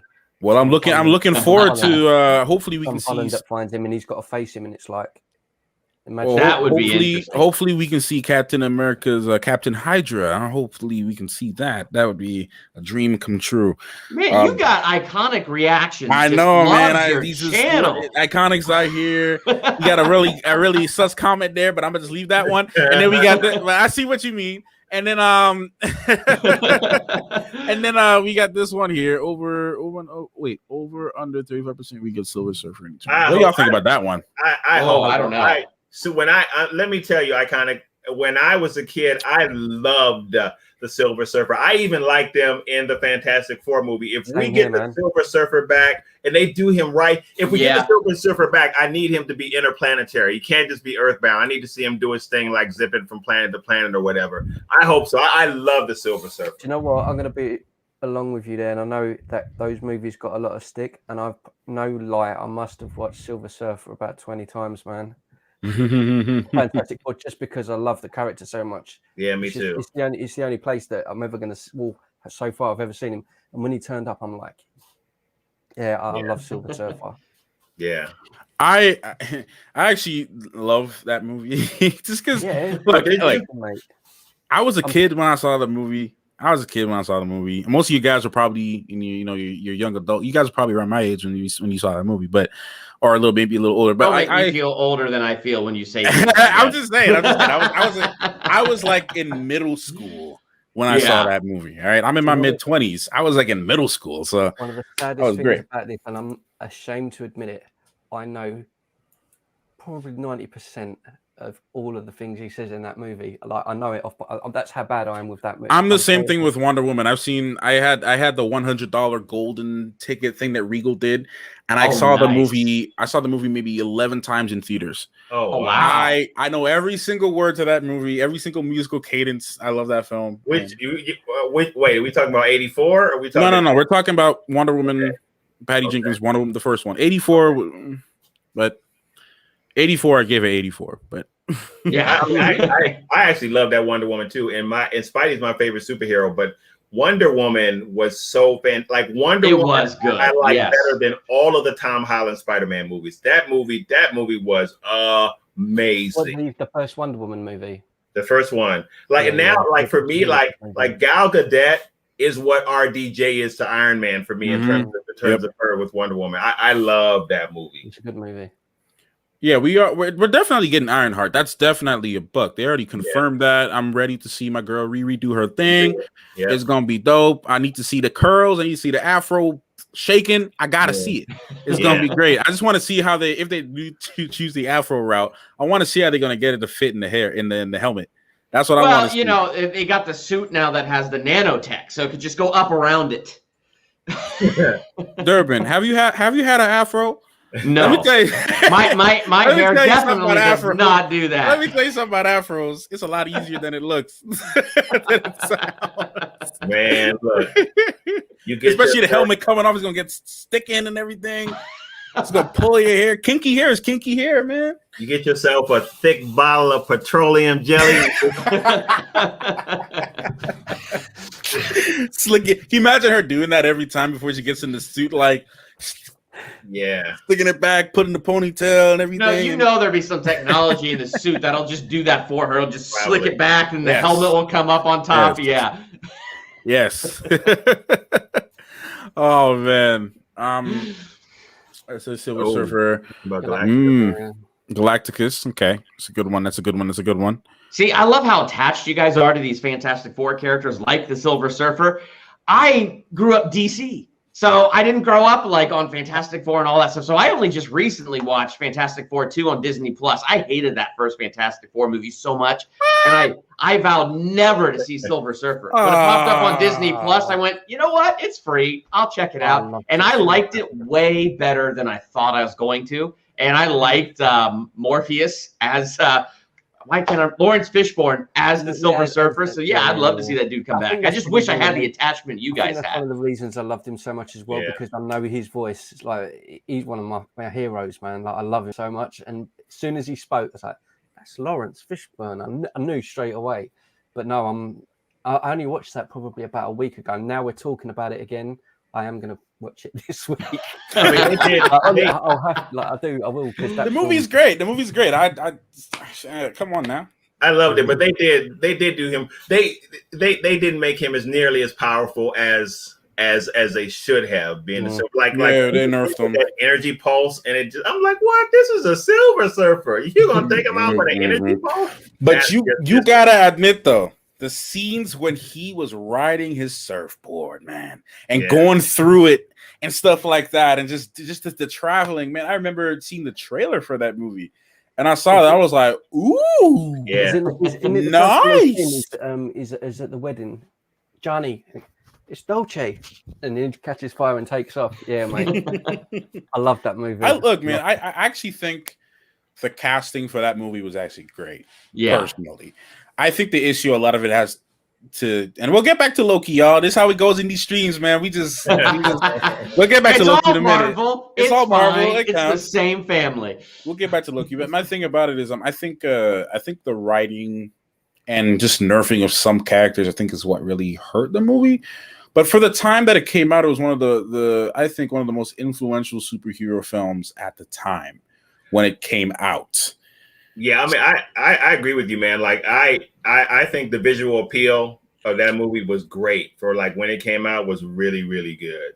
So this would be hilarious. I would love to see a take on him coming back as Johnny, man. That would be amazing. Absolutely amazing. End up as the Human Torch with a scene with when he's playing Captain America. that would be wild. That would be insane. Yeah. Can you imagine him being the Human Torch and then, like you said, just shows up and it's actually in his Captain America uniform, and then he has like a Fantastic Four shield? That'd be wild. That would be wild. That sounds like somebody's weird dream. That makes me think of Crisis on Infinite Earths, where Brandon Routh Superman met Brandon Routh Adam. Yes. Multiverse for Seven Superman, Stories could be a thing. Yes. Oh, look at you, iconic iconic. again, man, Oh, my iconic. goodness. Iconic, really blessing it today, man. Iconic. Thank you. I said I like Tom Spidey, but the movies are meh. I made a whole video about this. And it's actually still gaining some traction, but I made a whole video about my favorite Spider-Man of the three. And I think that Tom Holland's Spider-Man is the best Spider-Man of the three, and I'll tell you why. I do too. I agree. I'll tell you why. Feel free to disagree, but I'll tell you why. And y'all should go watch that movie. Just search up Matthew V. Haynes Best Spider-Man, and you'll see that video. Definitely watch it. I go more. I will. in Now depth. that I know the ending and that you and I are in agreement, I'm definitely gonna watch. No, watch it. You'll hear my points. You might agree, you might not agree. I gotta make a video like that because I definitely have something to say about this. No, make it. But I'll break it down real quick because I don't want to take away from the whole video because it's a long video, but it goes in. I think Toby, this is based off of what I read when I was younger of Spider-Man. So when I read Spider-Man as a kid, like I told you guys, that Spider-Man was like my first comic book that I ever read, and it was the first superhero film I ever saw with Tobey Maguire. So when I read Spider-Man, I knew about teenage Spider-Man. I knew about him making his own things. I knew about him being silly and stupid and being quirky. And as I got older, I started to read the older versions of Spider-Man when he became an adult and when he was like in his late 20s and early 30s, and he matured as a character. So I think in terms of well-roundedness and both being smart, funny, quirky, and just whimsical, I think Tom Holland gets that down. I think Andrew Garfield was a little too cool for school. I think he was, the pretty boy type, like, we're here, I can play basketball, let me show off, that's that. And I think that Tobey Maguire was too dorky. I think he was too dorky. He had no coolness to him. I just think he was like, but then again, Tom Holland kind of meets in between of that, both, being, he can kind of get along. Like, he didn't look too dorky, but he was dorky when he needed to be, like Spider-Man that I knew him. And he was fun. He was a genius. He was smart, and he's good. Like, he's good at what he does. But no disrespect to Toby. I love Toby. He was the first one. He really absolutely, I think he killed it for the role he had. And, being, I guess, the biggest Spider-Man ever at the time when it came out. And even to now, most people, when they think of Spider-Man, they think of the meme. They think of Tobey Maguire. I still think I can't believe how brilliant Willem Dafoe was as Green Goblin, because when that was coming out, I'm thinking, how are you going to do a live action of the Green Goblin that's convincing? And the way they done the thing with the personality, with the mirrors and everything, I was like, I thought he was amazing as Green Goblin. And I think that's what sold me into loving it. I know everyone kind of loves the second one, but is probably one of the most preferred Spider-Man movies. But I just think the Green Goblin was again, same reason as you as a kid. Green Goblin was I loved him as a kid. Like, he used to terrify me. Was it the Amazing Spider-Man cartoon? He used to terrify me. Yeah. So seeing that like a live action was just incredible. See, I saw the Tobey Maguire movies on the big screen. And when I went with all my friends to watch that first Spider-Man movie, I was the only one who walked out disappointed. I thought the dialogue was too cheesy. I just didn't really connect, but I'll agree with you. I loved Willem Dafoe. That dude was pretty amazing as that character. I do love Spider-Man 2, and I really, really dislike Spider-Man 3. I do not like it, but I love the forgiveness plot where he had to learn, like when he put on the black suit and he faced his own darkness and found it in himself to forgive the man that killed his Uncle Ben. That was powerful. So like, I think in each of the Sam Raimi movies, I could find something that I really like and I think is done really well. But as a whole, the trilogy didn't really connect with me. I think Matthew, it's interesting because I think you have a good summary. Like when you're looking at the Spider-Man, still my favorite Spider-Man is still Sam Raimi's Spider-Man 1. But I do think, like, I see your point with how you see Tobey Maguire in that movie. But I like the way, I like almost everything about that, how Sam directed it, the cinematography of it. The problem that I have with Tom Holland Spider-Man movies, not that I dislike them, but I will say honestly, like some of them are just not that interesting to me. They just don't really have enough action to me. Especially Homecoming. I was like, man, somebody wake me up. I mean, I was like, am I snoring? I'm sorry. But see, me, I loved every second of Homecoming. I thought it was really fun getting to know this version of Peter Parker. I thought he was a fun Spider-Man as well as a fun dorky with a slight coolness factor to, you know, his secret identity. I thought it was really great, the twist that Michael Keaton was the girl he had a crush on Dad. Yeah. And I love the scene in the car when Michael Keaton is listening to his voice. Driving him to the prom. Yes, that. And then to hear the behind the scenes story to really freak out Tom Holland, Michael Keaton turned to him and said, "Don't forget, I'm Batman."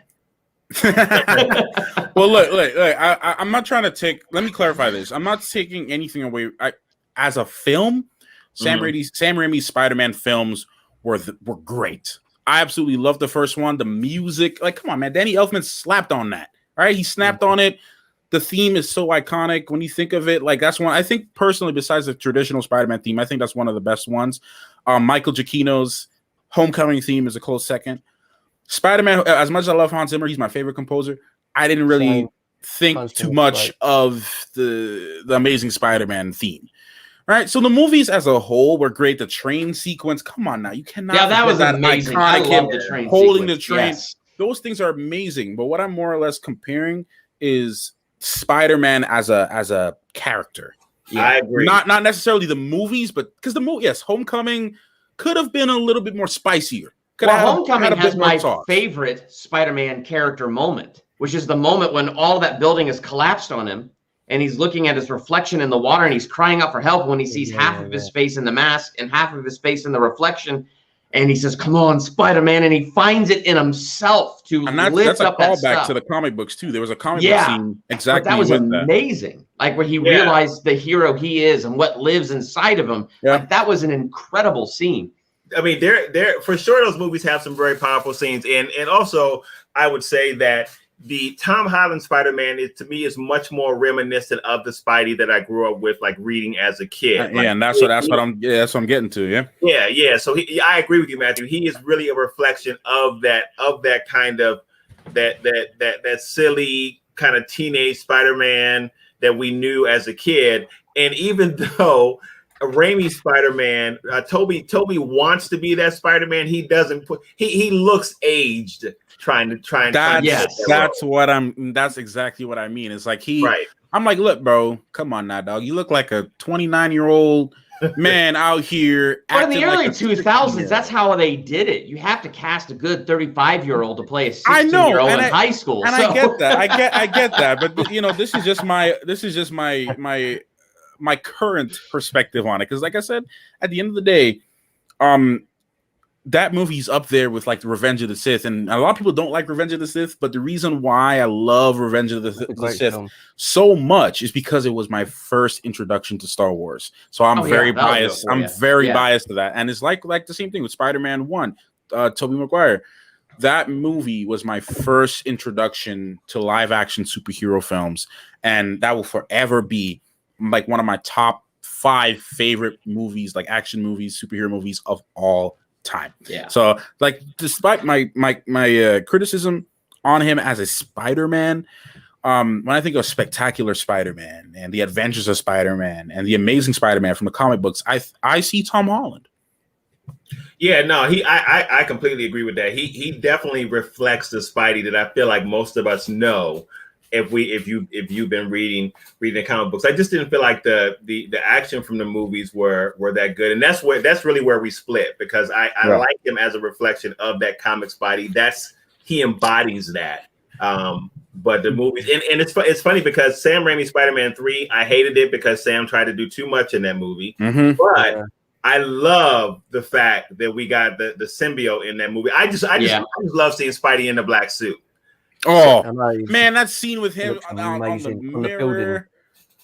On the building and looking at his reflection, he's all like this, and he's like, woo, and he's like, man, I never felt so much energy. I felt like, you know, you go into the gym. I don't know how many of you guys work out here, but like, you know, when you go to the gym and you got caffeine or you got creatine, you got some type of something going on, you got the energy and you're pumping weights. You're like, woo, like that's how I felt when I saw that. It's a similar thing when we were saying earlier on about the Silver Surfer. It's the same feeling I got when I saw Venom in Spider-Man 3, and I know it just wasn't good. But again, at the time I would just take it because it's the same thing as Silver Surfer. I'll take what I can get, and just to see the black suit Venom, I was just like, oh my god, you know, because I didn't think we'd ever get it. But how do you guys? I was going to say, how do you guys actually feel about the Venom movies? The first, the only one that's out, I'm like 50-50 on. I thought it had a great opening. I felt like the middle I got gypped on. And I kind of like the final fight, but yeah, that's just kind of where I'm at. Like, they were building a good relationship between the symbiote and what's his face, but then I just felt like they skipped out on it, jumped to the end. I didn't take it seriously, which is why I didn't.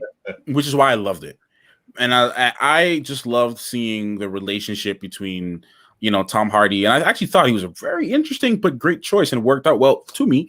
When I saw it, I just loved the interaction and the way how they spoke with each other. It just reminded me of some of the, you know, the animated series and with Venom, and it reminded me of some of the comic book stuff I saw with Venom and his own solo comic book series. The run that they had in 2013, 2014, I think, was a run that I could be tripping, but it just reminded me of that. I didn't take it too seriously. I'm like, this is just a fun, you know, movie. Venom, it had some really gory scenes. That's something that you want to see. It wasn't as gory as you would want from a Venom movie, but you know, I mean, it was what it was. I really can't wait to see Carnage, just because, again, I love Carnage. Used to scare me like something chronic when I was younger, because he's just nuts. But again, first of all, I didn't like one, and it's interesting. I didn't like Holland as a choice for that, and the reason for that is when I've just seen him be much more powerful in other stuff. And Matthew, maybe you bring a good point. Like maybe I was taking it too seriously. But when I think about Holland, like I think about like Bane, or I think about him like in The Revenant, like, and I think about those powerful roles. And then to see him in Venom, I didn't like. Plus, my personal thought is that the CGI in Venom was horrible. It wasn't the best. It wasn't the best. I'll agree on you on that one, man. It wasn't the best. And that's kind of how I felt, Ramon, about the second trailer, like with Venom 2 coming out. To me, I'm like, well, what's going on here? I mean, I felt like I don't know. Some of the comedy in it I had an issue with, and the way that they're bringing in Carnage with what they show from the trailer from Venom 2. I was like, man, I'll pass. I guess I'll wait. Man, all I say is don't take it seriously, man. Because you know, if Marvel ain't doing it, then don't take it seriously. That's if I'm hearing Marvel, if Disney's not doing it, don't take it seriously, man. Like, it's not, you know, I've accepted it for what it is, and I've accepted that Sony verse for what it is, and I don't look too much into it. Just like accepting X-Men for what it was. It's like, by time the 5th X-Men movie came out, I was like, I already knew what this was. I'm like, from this point on, when I go to an X-Men movie, all I care about is, was the music good and was the fights good? I don't even care about the story and how it even connects to the others, because if I try to think about how much it connects to the film, I'll realize how much it does not connect, and then it'll make me mad. And I don't want to be mad. I paid $15 for the ticket. I want to have a good time. So I'm not trying to pay. I love to be your mad. attitude towards going to see movies. That is fantastic. I'm not trying I love it. Pay to be mad. Why am I going to pay? I'm going to make that, even if the movie was bad, I'm going to force That's exactly myself why I haven't seen Fast and the Furious 9. Why am I going to pay to be mad? No, but it's the same thing with the Fast movies. And we're going on a whole thing now, but it's great. I love it.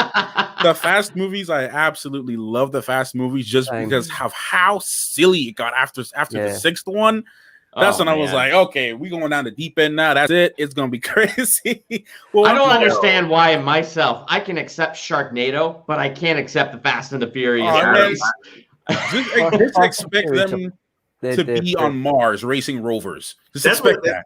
That's what's coming. But the problem with the Fast movies, Matthew, is that you want to look at it and just like take it as a joke, but they have the nerve to try and have some moments of emotional weight.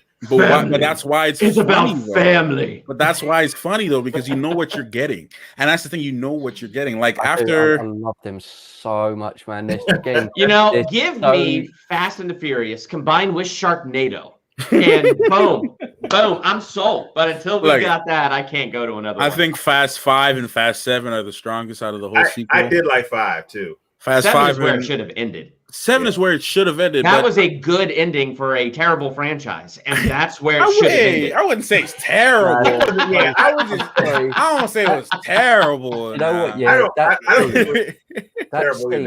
scene in the very first movie where they first race. I mean, it's like a meme, and it was, and I almost had you, bro. It's so over the top and so out of place in the film. He just comes in like you've just lost a car that's worth hundreds of thousands. You can have the keys, man. Hey, I almost had you, bro. And Han died like twice and came back, but we're not going to talk about that. No, we're just going to accept it. You know what's funny about 9? Justice for Han. Spoilers if you haven't seen 9.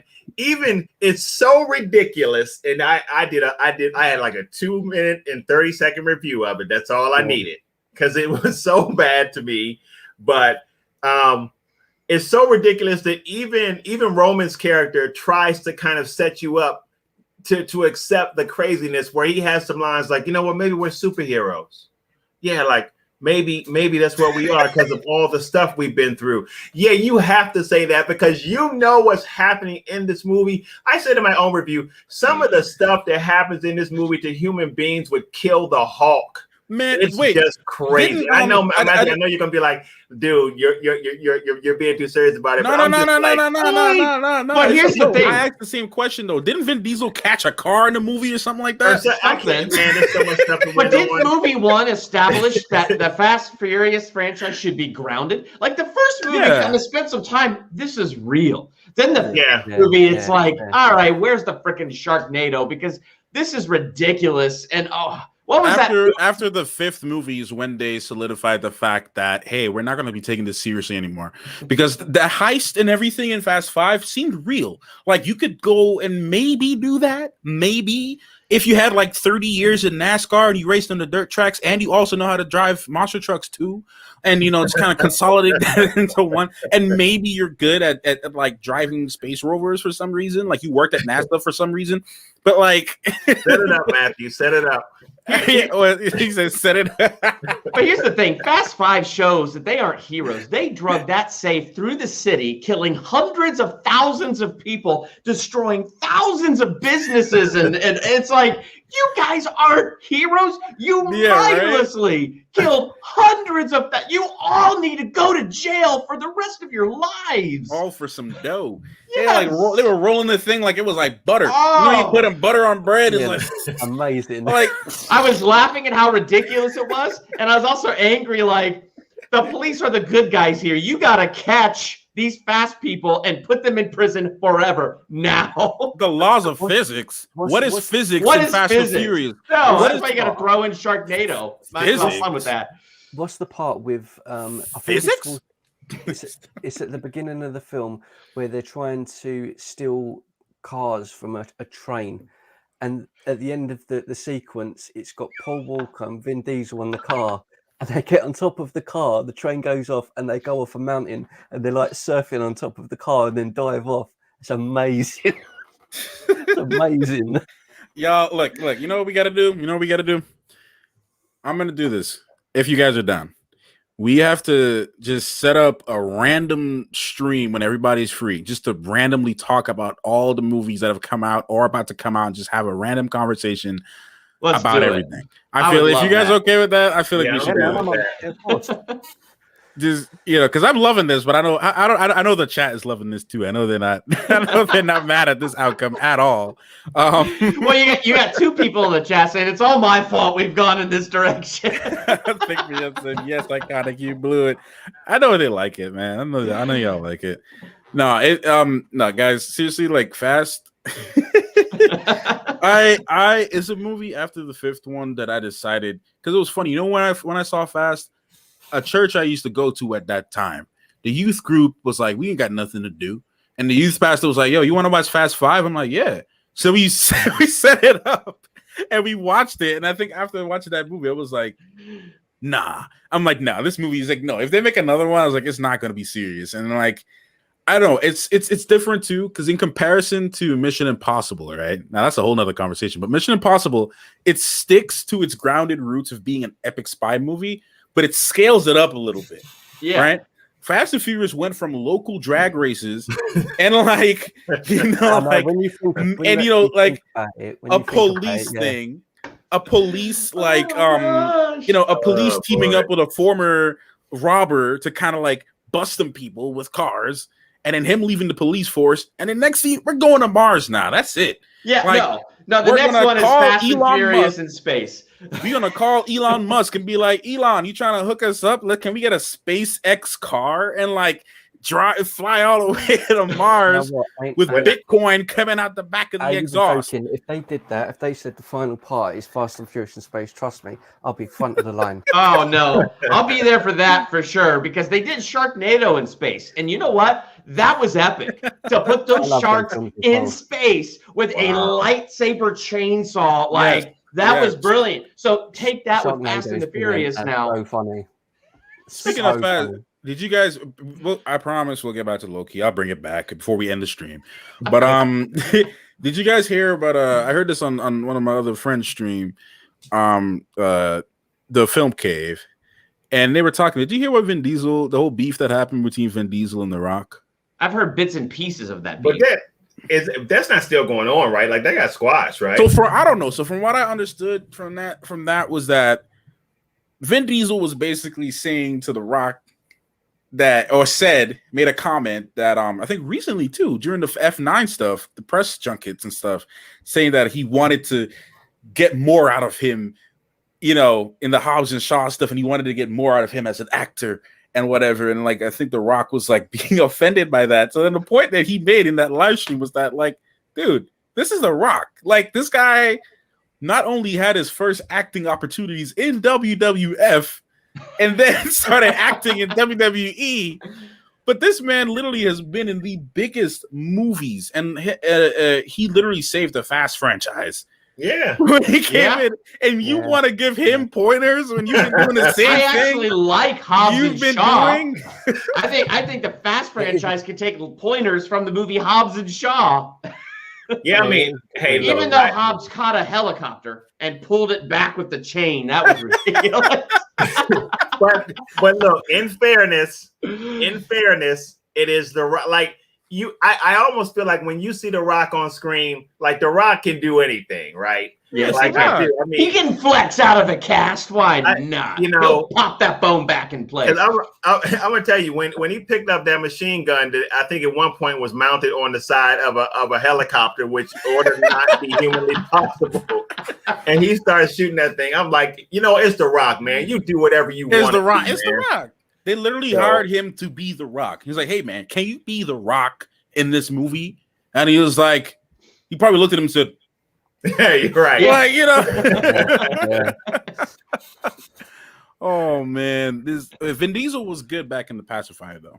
He had his moments. He has some stuff. I mean, I do feel like, you know, kind of like the unmitigated goal for you to want to give The Rock pointers. This man, that is insane. Yeah, I mean, but So, to be honest, I don't know if you guys hated it or loved it. I love Pitch Black.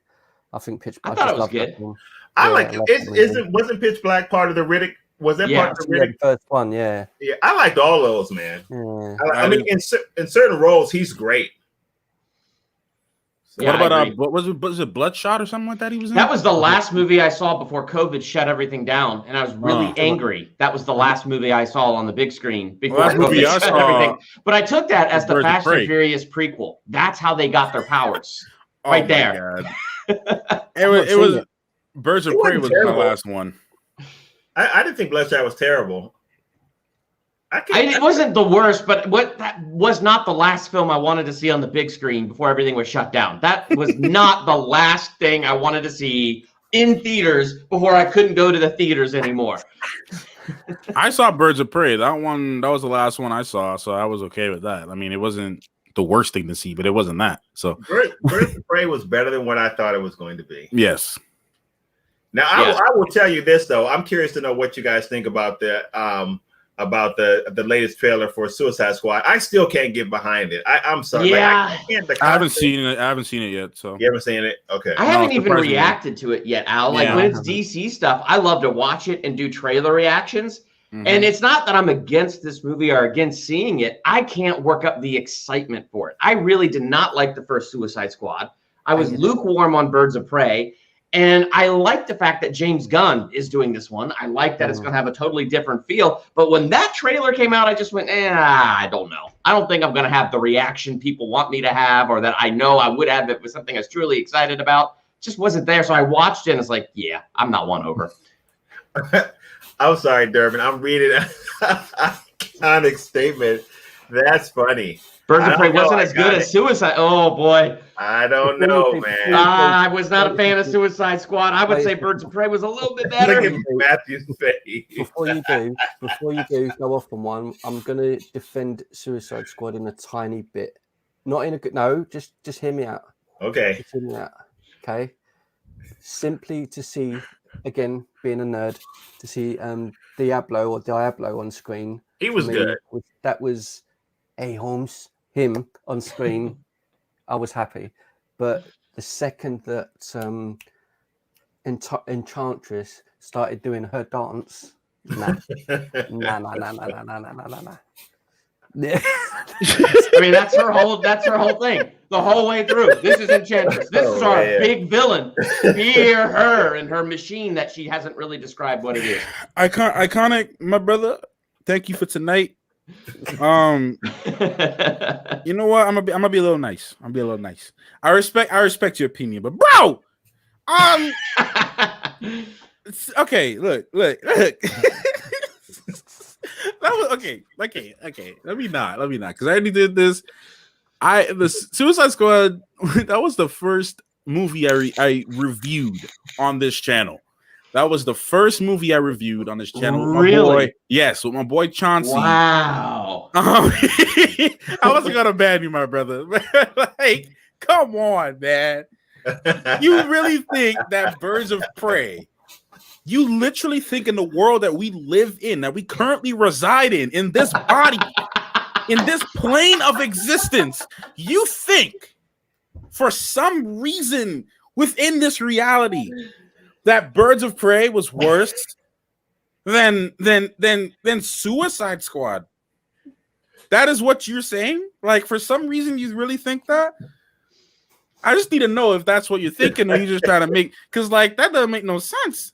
I can't look. I said this before. I can't accept that with my eyes, man.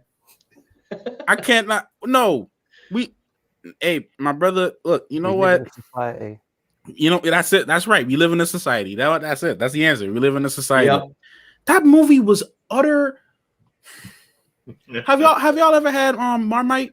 Let me stop. Have y'all ever had Love it or hate it? I love it. I hate it. But like, have you? Oh, Jesus, I can't. I'm trying to be nice. That movie was bad. You know what? Iconic. Here's where I'll be nice. Yeah. Okay. I agree with you about Will Smith and Margot Robbie. If there was a bright point in Suicide Squad, it was the both of them. And I'm actually sad that Will Smith is not a part of the Suicide Squad, because I would like to see more of his Deadshot. Yeah, I agree on that. They were the best. I didn't things like in the it. character as much as you think the story was better too. You stick to your guns, Iconic. Iconic. I'm laughing at Matthew's reactions. Just so we're clear, his reactions are cracking me up. I always tell people that I respect their opinions, and I do. Here's one. Man. Here's one reason I respect your opinion, man. The biggest problem with the Suicide Squad, there's quite a few problems with the Suicide Squad, but the main problem the main problem I had with it is that they get everyone together and they say that we're getting this group together in case there's a situation that comes up. But the situation that comes up is one of the people that they've got together goes away to cause trouble, and then they've got to go and get them. So if they never got them together in the first place, the movie wouldn't have happened. Yeah. I mean, there are so many things wrong with that movie. It's just hard. I mean, like even some characters, like why would you put Boomerang in there only to pull him up on a rope and explode his head? Like Slipknot. That was his name, right? Slipknot, the guy whose head was blown up. Yeah. I literally almost ran into traffic after that movie because I didn't want to live no more. Thank you. Like it was that bad, bro. Come on now, man. Havoc, man. Come on, man. Come on, y'all. Somebody. Are y'all popping perks? I need to understand what's going on. I think we had some really big reactions and people were entertained. The MVH community is awesome. You guys are awesome. Yes, you guys are. Oh my! You know what, Havoc? Like I've been saying the whole stream, I stand by it. I'm not a hypocrite. I respect your opinion, man. Yeah. I just don't like. I just don't like the movie. I didn't like it. It wasn't good to me. But look, I respect everybody's opinion, and I respect your right to disagree with me. But man, I'm sorry, man. I don't know about that one. Tracksuit Killer Croc. You see? Look, need I say more? Need I say? No, you know what was more awkward with Killer Croc is when he took his shirt off. I'm expecting like big muscular, and then it's like super skinny. I'm like, what is that? That coming from the bar, stop it. You're gonna make me have a heart attack. Do you know what? You know the scene where they say, "Look how they massacred my boy." You ever seen The Godfather? Even though I haven't seen the movie, but I've seen the scene when you say, "Look how they massacred my boy." That is what I think about when I see this comment here. You need to see Godfather. That film. I am. I'm gonna react to it. It's been a minute. I gotta react to it. Oh my god. MV8. Yeah, Colin said we tried. The MV8 squad is something else, right? Yeah, these guys are great. Even the fighting scenes of birds. Thank you, Anthony Kelly. Can I give you the realest G award? Because you spitting facts right now. You spitting facts right now, man. Come on now. Let him use you. It's his restarted brother, the skinny lizard. You know what? Y'all, let's get back into Loki before we wrap this up. Loki. Yeah. What do you guys? I have a question about Loki. And if you guys have any Loki questions, you guys spiced up the stream, so I appreciate that, chat. Okay. If we have any Loki comments or questions for us, let us know. But the question I have for you guys is everything that's going on with these Disney Plus shows. Where do you rate it? Are you going to be excited for the next, storylines we have coming up the rest of the year with Hawkeye and Marvels? Do you think we have enough data to conclude whether these shows are like a good investment or not? What do you think? I mean, I think so, because I've liked them all. Like there hasn't been a show that I've hated. And so it's kind of interesting spending more time with these characters, and I am looking forward to Hawkeye. Like I kind of hope it is a bit more gritty and down to earth. Like what Arrow used to be when it was awesome before it went off the rails. So like, I am looking forward to it. There's this part of me that still doesn't like, you have to have a Disney Plus subscription and you have to be watching the shows in order to know the whole MCU story. There's still a part of me that's like, I don't like that. But at the same time, as I'm watching them, it's like, no, these aren't bad. And I'm looking forward to Hawkeye. I mean, I think they're awesome, Matthew. I think that they what Disney is building here, I think, is genius.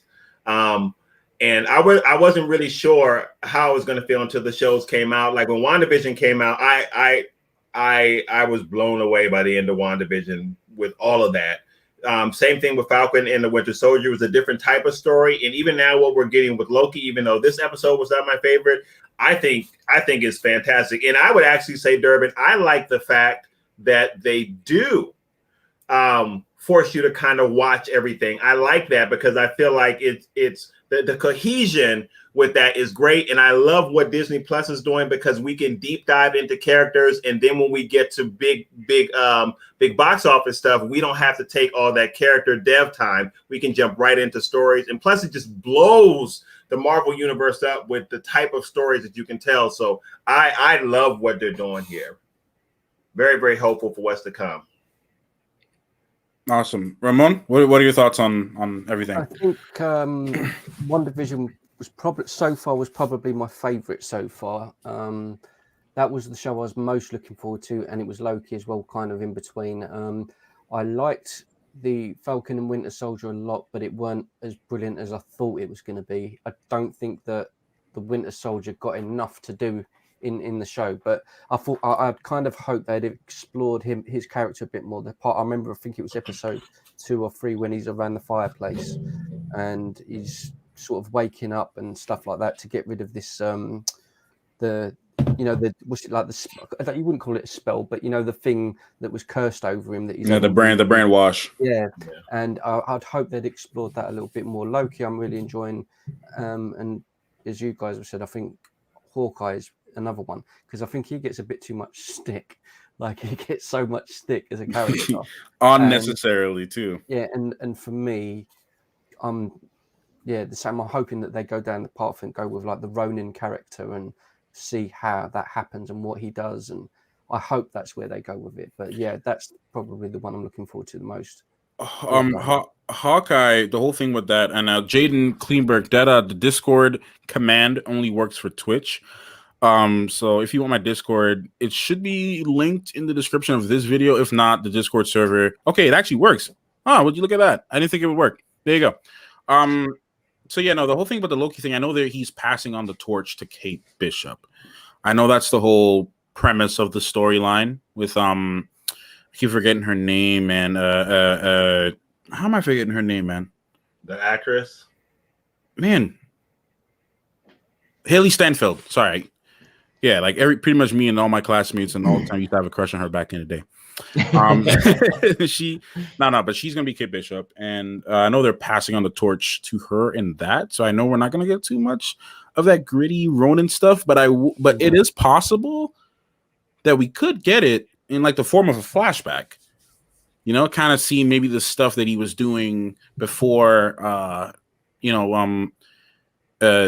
Black Widow found him and all that. Yeah. So maybe that's just what I would like to see. Yeah, because I like the character, and I just would love to see some of that on screen, like the whole samurai thing. And I just think it would be awesome. Samurai stuff would be so dope, man. Yeah, that would be awesome. Fingers crossed. Yeah, maybe it'll be like the show Arrow, where they kept flashing back to his origins on the island. So maybe it'll do that. Maybe it'll be him overcoming the guilt of being Ronin. And that'd be awesome. I'd love to see that. That would be a nice subject to tackle, because that's something similar that Oliver Queen had to deal with too. Yep. So that'd be really nice. Not that it should copy Arrow, but I think that would be a very interesting storyline for sure.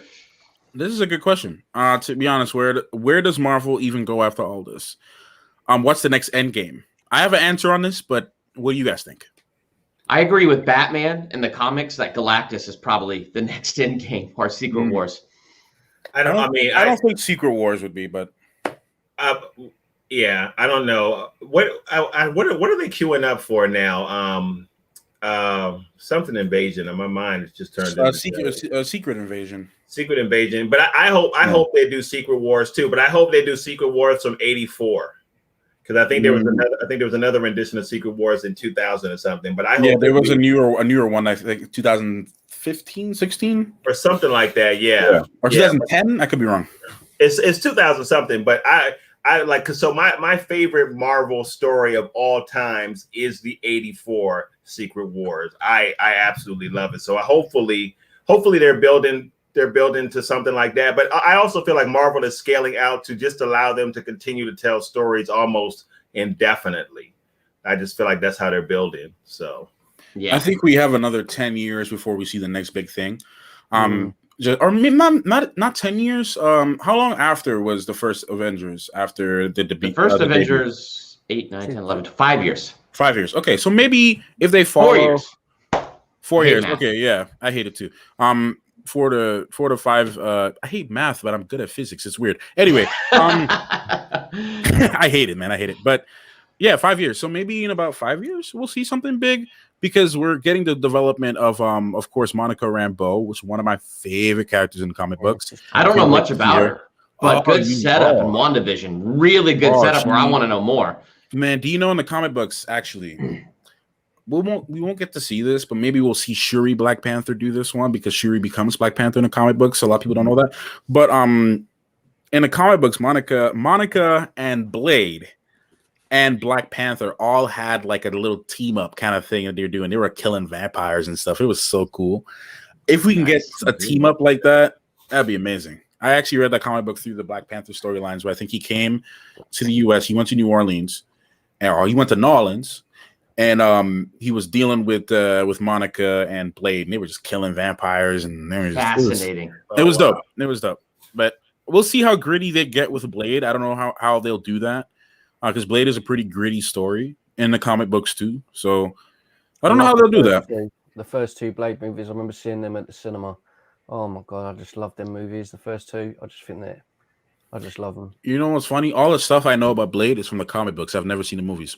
Really? Nope. Watch the first 2. Wow. The first 2 It'll be interesting to see how Mahershala Ali plays Blade, because I feel like there's a trade-off there. The one thing that you got with Wesley Snipes is that he probably did most of his stunts, because he is a real martial artist. Like, he's legit.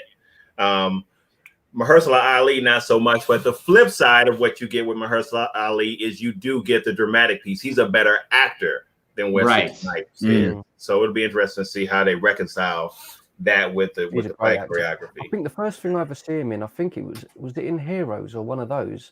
I'm sure he was in Heroes. Which Mahershala? Yeah, I don't think he was in Heroes. He was in Luke Cage. Luke Cage. Yeah. Cottonmouth. Yes, exactly. And I was so mad they killed him off so early. Spoiler alert. Yeah, thanks, Trevor. Yeah. Like I told you last time, they ain't paying him enough. Yeah. So yeah, it has to be it. If you're not, because you're not talking about Ramon. You're not talking about Heroes, the show way back in the days, like the first season. It was. I'm sure it was that.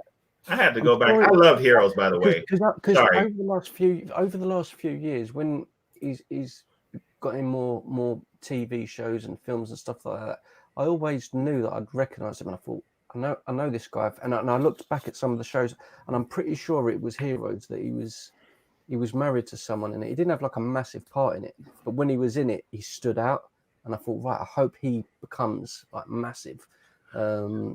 But yeah, I'm pretty sure it was Heroes. I gotta double check that, because Heroes was the show, the first Heroes. Season 1 was great. The writer's strike, it went off balance from that point forward. I'm so upset with that, because it was so good. I never seen that. Never seen Lost. Oh, seen, yeah, man. There's a lot I gotta get on. You gotta put Heroes on your watch list. It is a must, especially season 1. Season 1. Do what you want after that, but season 1 for sure. Dude, is it reaction worthy? Oh yeah, especially season 1. Season 1 is full of twist, and it's all done well. So yeah, I think you would have a blast reacting to the first season. Oh man, you would love it, dude. And then, like, I mean, the characters, the development. I mean, it was like for what it was back then. Even today, like, Heroes would hold up. It would, yes. Yeah, it's really good, man. It's really good. I've heard because I think what sorry, Ramon. I just wanted to say this. I heard that they I've heard mainly a lot of negative things about the show, but that was like through the later seasons, I believe. So that's why I never really wanted to watch. Well, there's only 4 seasons, and like I said, the reason it got off base was because of the writer's strike. They had to cut. I don't know why they had to do it, but they decided they had to cut an entire thing they were building to short because the writers went on strike. And all I'm thinking is, it's a mid-season finale. Just go where you're going to go and leave us with a cliffhanger till you come back. But they didn't. Yeah. And so when they made that choice, it threw the whole show off kilter. So I would say until the end of season 2, it's pretty amazing. But that's where it went off. Yeah, I would agree.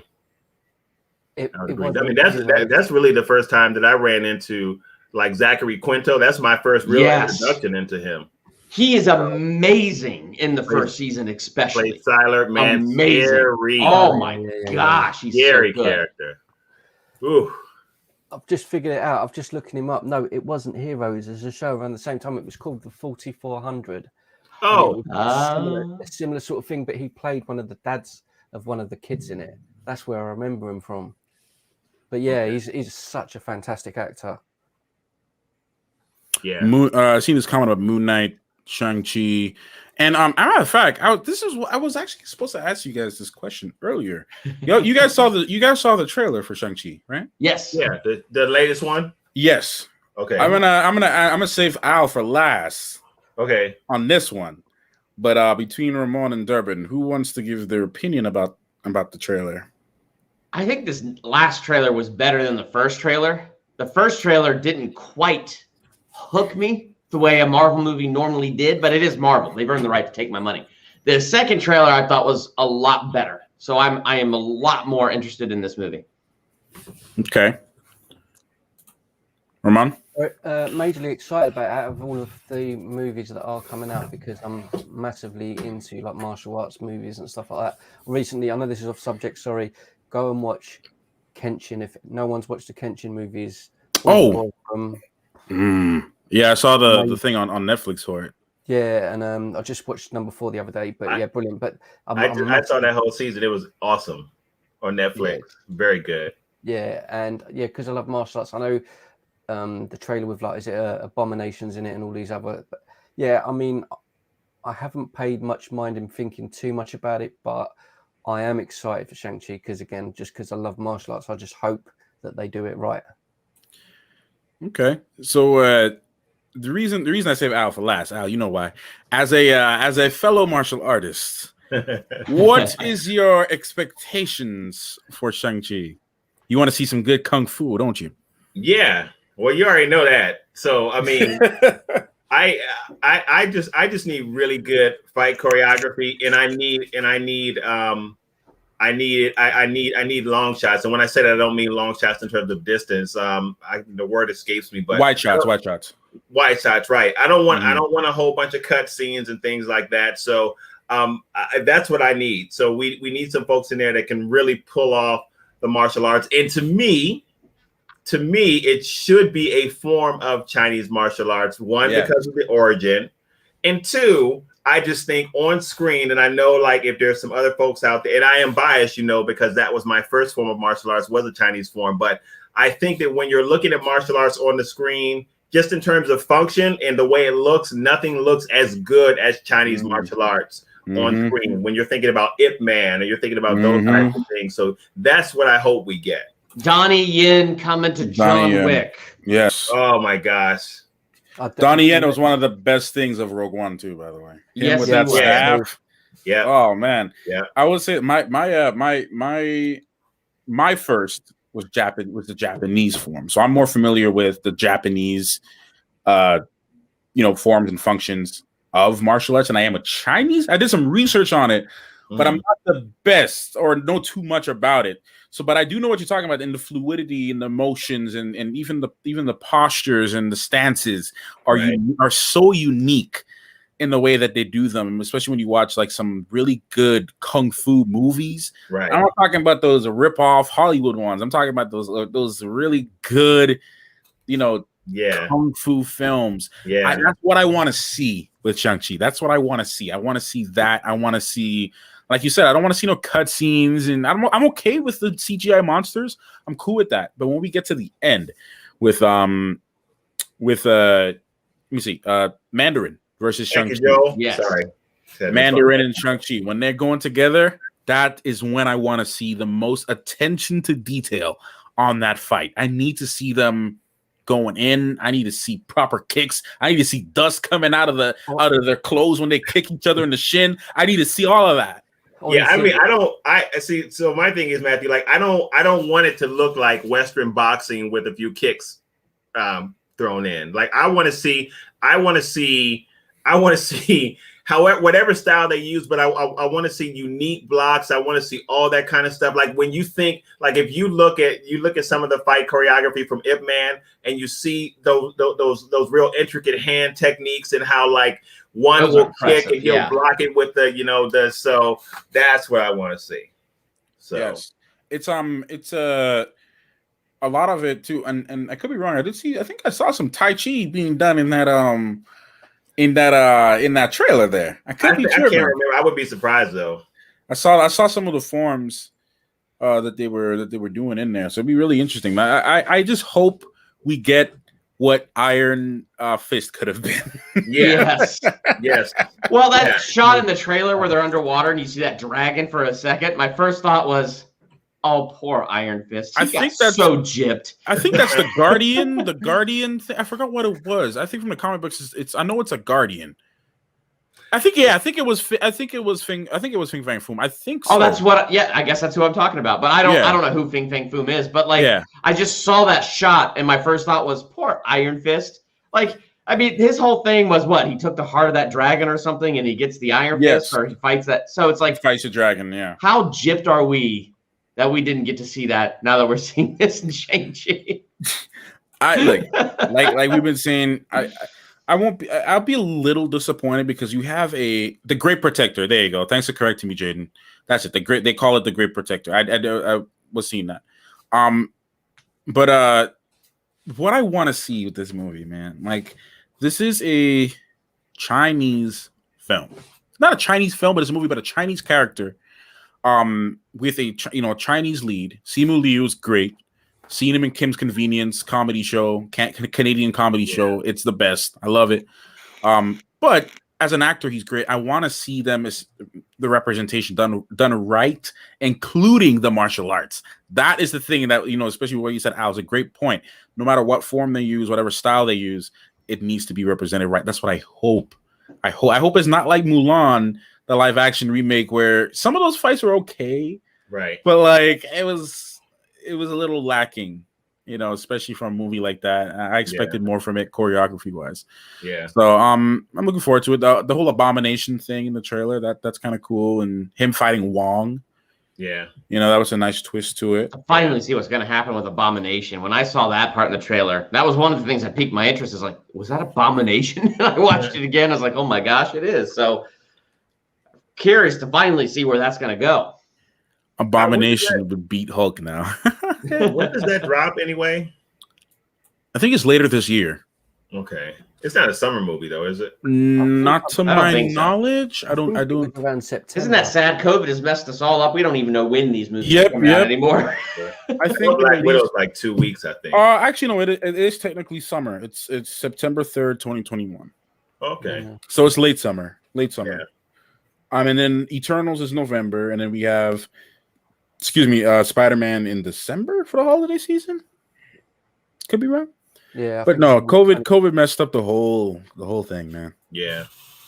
Don't even know what stuff is that. So, any guys in the comments, if you guys have any last questions for us about Loki, I think we're actually going to wrap this up pretty soon. We're going for a good 2 hours. Yeah. We spoke. Yeah.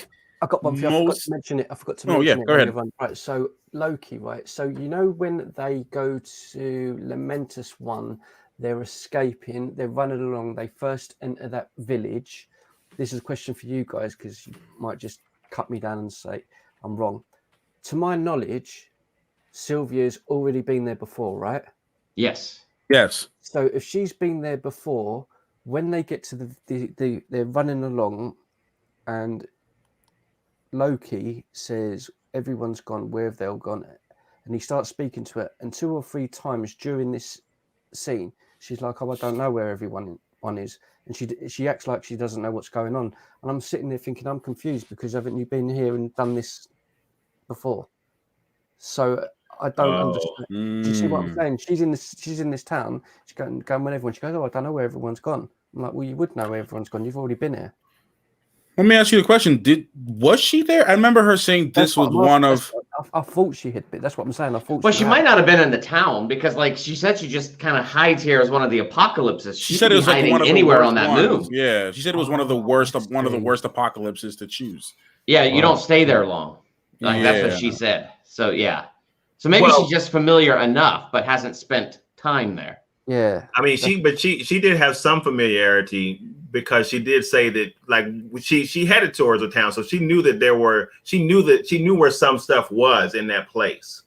So, it sounds like, Ramon, you're asking that question as a matter of like continuity or consistency. Yeah.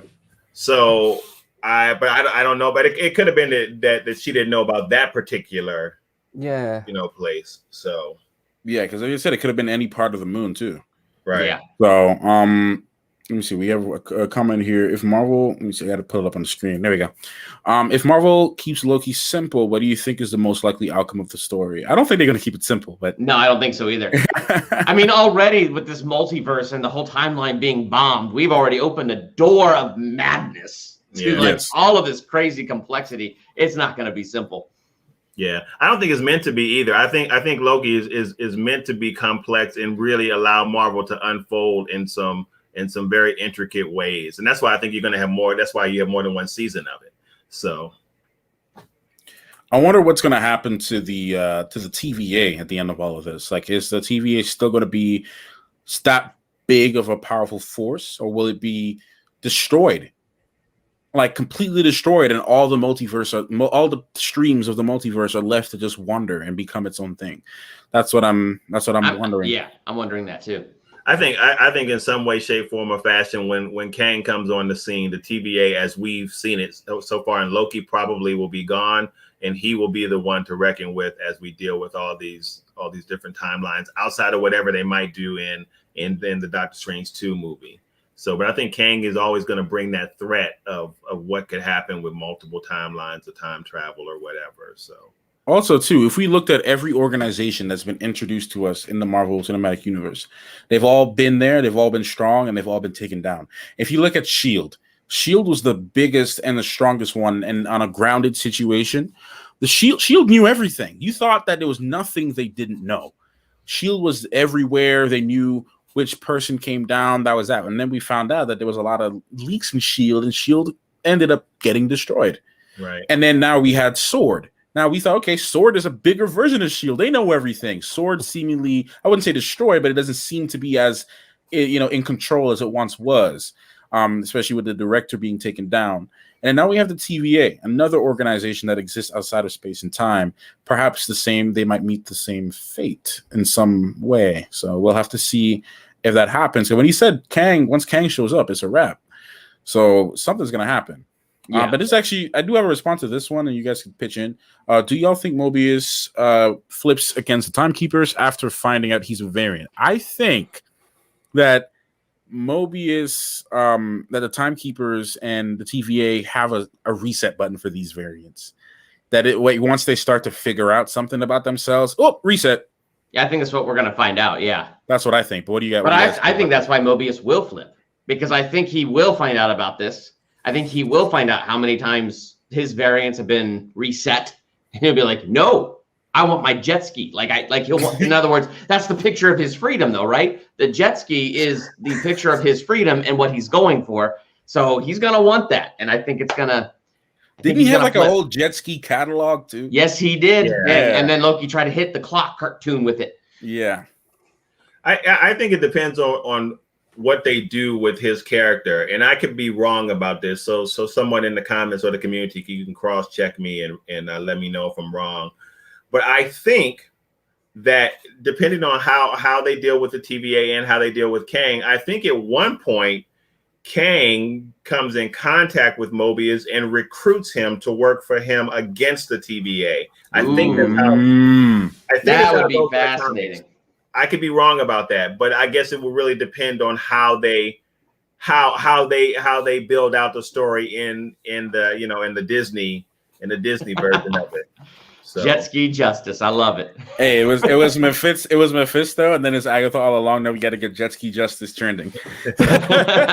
Jet ski, yeah, I'm telling you, jet ski sales are going to skyrocket. Oh, they are.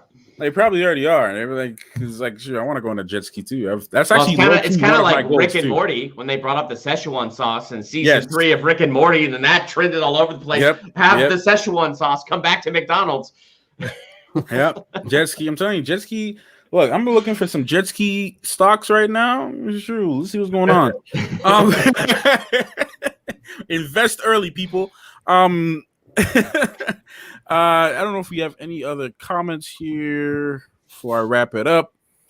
Okay, I think we pretty much talked about all there was to talk about in the episode. Like we said, there was a lot of pacing problems. There was some moments that might have seemed rushed, but like we also said, once we get to the latter half of the season, this episode will definitely undoubtedly make a lot of sense. Yes. And it will connect in some way, shape, or form. So I'm okay with it. Like I said, I think it's one of my favorites, or is my favorite episode so far, just because of those sci-fi planet elements and that cyberpunk kind of feel that this planet gave me, more for the design aspect of the show is why I liked it. And I did like the bond between the two of them. And like I said, guys, I think Loki, it's so weird because my fiance and I, we were of the same mind on this. We didn't want to say nothing, but we were of the same mind. They had a weird type of romantic tension between the two of them, man. Was a vibe. It was something going on. And it was like Loki digging on himself. Yeah, like because he's probably like, dang, I'm nice. Like, like, you know, so Loki's the type of guy to be in love with himself. Oh, because absolutely. he's so obsessed with himself already. Oh yeah, you know he's already a narcissist in like every way. I actually love the line in it as well. That's one thing I didn't mention earlier on. When they first arrive on Lamentus, I think all the comets are coming down, and he saves her, and she goes, "What are you doing?" And he runs along and looks back and he goes, "You're so weird." And I'm thinking, him saying that. Like he's such a strange character, and for it, there was little. That's what I mean. There's little bits of him in it that I go, yeah, that's why I love Loki. And the fact that the entire show they were trying to like stab each other and kill each other every single turn they get. Right. It was like a little like, okay, you kill me or no, I'm not gonna give you the time. You know, this little back and forth. I see what you did. No. If Loki and Sylvie kiss, I'm done. I'm telling you, man. Me too, Joel. I don't know what Disney's doing, but my gut, my intuition, something just feeling weird about them. You know what's weird about it? It gives me a Sweet Home Alabama vibe. Like it gives me like they have like a weird sibling relationship, but they also have like a weird romantic relationship too at the same time, and it just the whole thing feels awkward. It's weird. It's just because they're weird. Variants. It's like I don't think they're gonna. I don't think they're gonna do anything with it. I think Disney is doing that purposely to pull our chains. Yeah. And also I think that was a setup again to kind of represent I guess the orientation piece. So, but I don't think they're gonna. Let me ask you this question though. Remember when he was singing a song and he was like deeply looking into her eyes and stuff, man? Like, and what the heck was that? Was he looking deeply in her eyes? I thought he was just bringing the room down into he was staring at her, and she was all like, I mean, it could be he's trying to get something out of her, like more about her past, more about her history, more about what she's doing, and he's trying to use this as a way. Let's connect. Remember Asgard. Remember your home. Remember how we're the same person. You know what? I'm going to think about it like that because that'll make me feel good about this. Same here. Because the other way is just making me feel really. It puts a whole new definition on love yourself. Like, it's very strange. It puts a whole new different perspective on if you don't love yourself, you can't love anybody. Gosh. Oh, LeVar, man, you got me messed up tonight. Hey, Al lives in the South. Y'all better don't trip. Hey. Oh my God. I'm just saying, y'all. I'm just saying it like I see it. That's how I saw it, and it felt weird, and I called it out. Yep. Because It's weird. I tried to ignore it, and I'm like, you know what? Maybe that's just me being a human male. But I'm like, nah, it was Nah, weird. something was going on. Something. Yeah, it's a little weird. Yeah. Yeah. So we have about 3 days until the next episode, so we'll see what happens. Yep. Definitely, again, excited as usual. I get excited about every single episode. I say that, but I get excited about every single episode. I'm just curious to see what they will do from there because we're I don't know who brought this up. Ramon, did you bring this up? Who brought this up about the device, or someone in the comments maybe brought it up about the device being fake? Maybe who brought that up? Oh yeah, who did bring that up? That was a good point, though. I don't know. I think it was someone in the comments. Someone brought it up, but it has me think because I was super worried about what are they going to do? The ship is gone. But it's also a very strange cliffhanger because Loki is staring at it pretty hopelessly. So I don't know. Like it's 50-50 that it could be fake or that it really is broke and now they lost the ship. What if it isn't broke and he wanted to get off the ship and then he's sighing because he's like, oh man, I gotta use it now? It could be that. Yeah, it could be. I have to show my hand. Yeah. I didn't want to use this. This is my only way to get off of here without showing my hand. So I think that's the most likely answer because I can't see another way that they're getting out of that. Well, unless Owen Wilson finds them, because the other thing I was thinking is, what if Mobius is thinking, okay, let me look in all the apocalyptic events to see if I can find where this guy possibly went. So maybe Mobius will show up at just the right time in just the right place. Like, who knows how it's going to work? Yeah. It could be. I mean, you know they're looking for him. So. Yeah. Well, yeah. All right. I think that's about it, y'all. I think we pretty much covered everything about episode 3. I think so. And then some, and then Fantastic Four. Right. And, we got some Fast and the Furious. Fast and Furious, Spider-Man, and we had some awesome conversations. So we definitely have to set up that random live stream to talk about something at some point. Yeah, that'd be awesome. Definitely do that. Ramon, what time is it there? I'm just curious. 1 o'clock. Okay. Not as late for you then. No, it's cool. Okay. Well, we're wrapping up at a good time, though. 5 o'clock for me. It's dinner time. I get to go, have dinner, sit back, relax, watch Batman: The Long Halloween Part 1. I've not seen. Is it out or you Part 1 is out, and I have it on my Vudu. So it's out. Yeah. Part 2 doesn't come out till the end of the month. So I need to react to this tomorrow. What am I doing with my life? Yeah. Wow. Well, yeah. Watch. I literally didn't even know this was out yet. Okay. Well, everybody in the chat and these fellas here, thank you so much. Ramon, he hit me up at the very last second because I made the video right before he said he could make it. So I'm glad you were able to make it, man. And Durbin and Al, thanks for joining me here. We couldn't have Stevie this week, but if we do this again or wherever we do it again, it'd be nice and cool. Make sure you guys check the comments, the description box down below for their channels. You can check out Durbin, and you guys can go do a little outro of your intro for those who are now coming in. I'll start with you, Durbin. All right. Well, I got this channel called Durbania. I do a lot of stuff similar to what Matthew does. I have movie reviews, I rank movies, and I do this thing called a theological analysis where I like to have awesome discussions about finding God in movies. So I would love for you to come and hang out with me with all that. Awesome. Al? All right. So Dark Side Reviews is my channel. Similar to Matthew's, we do a lot of stuff around comic books, comic book movies, kind of pop culture entertainment around comics. But we also do other reviews as well. And we just like to have fun, man. So if you like to have fun, come talk movies with us, hang out. Dark Side Reviews, you'll find it in the comments, and we'll see you there. All right. Ramon, where can we find you? I've got a channel called HitOrMissTV where we do film trends, news and reviews, and I'm starting up a Monday to Friday show daily called Word on the Web. So that's going to be a strain because it means I've got to get up about 7 in the morning, which I'm really looking forward to. But yeah, you can come and check the page. I post sort of 4 or 5 times a week, similar to what you're all seeing of all the other guys on here, films, TV, all that sort of stuff. Come and join us. Peace. All right, and that's it, everyone. Thank you so much for joining us, and those who are watching this on the replay, I do appreciate you guys clicking the video. Of course, if you found this in the search results or in your recommended, also do consider hitting that subscribe button, the notification bell. Leave your comments down below. What are your thoughts on Loki episode 3? And if you guys are looking forward to episode 4, what are your thoughts and predictions on that? Everybody, thank you so much for being here, and we'll see you guys next time. All right, everybody.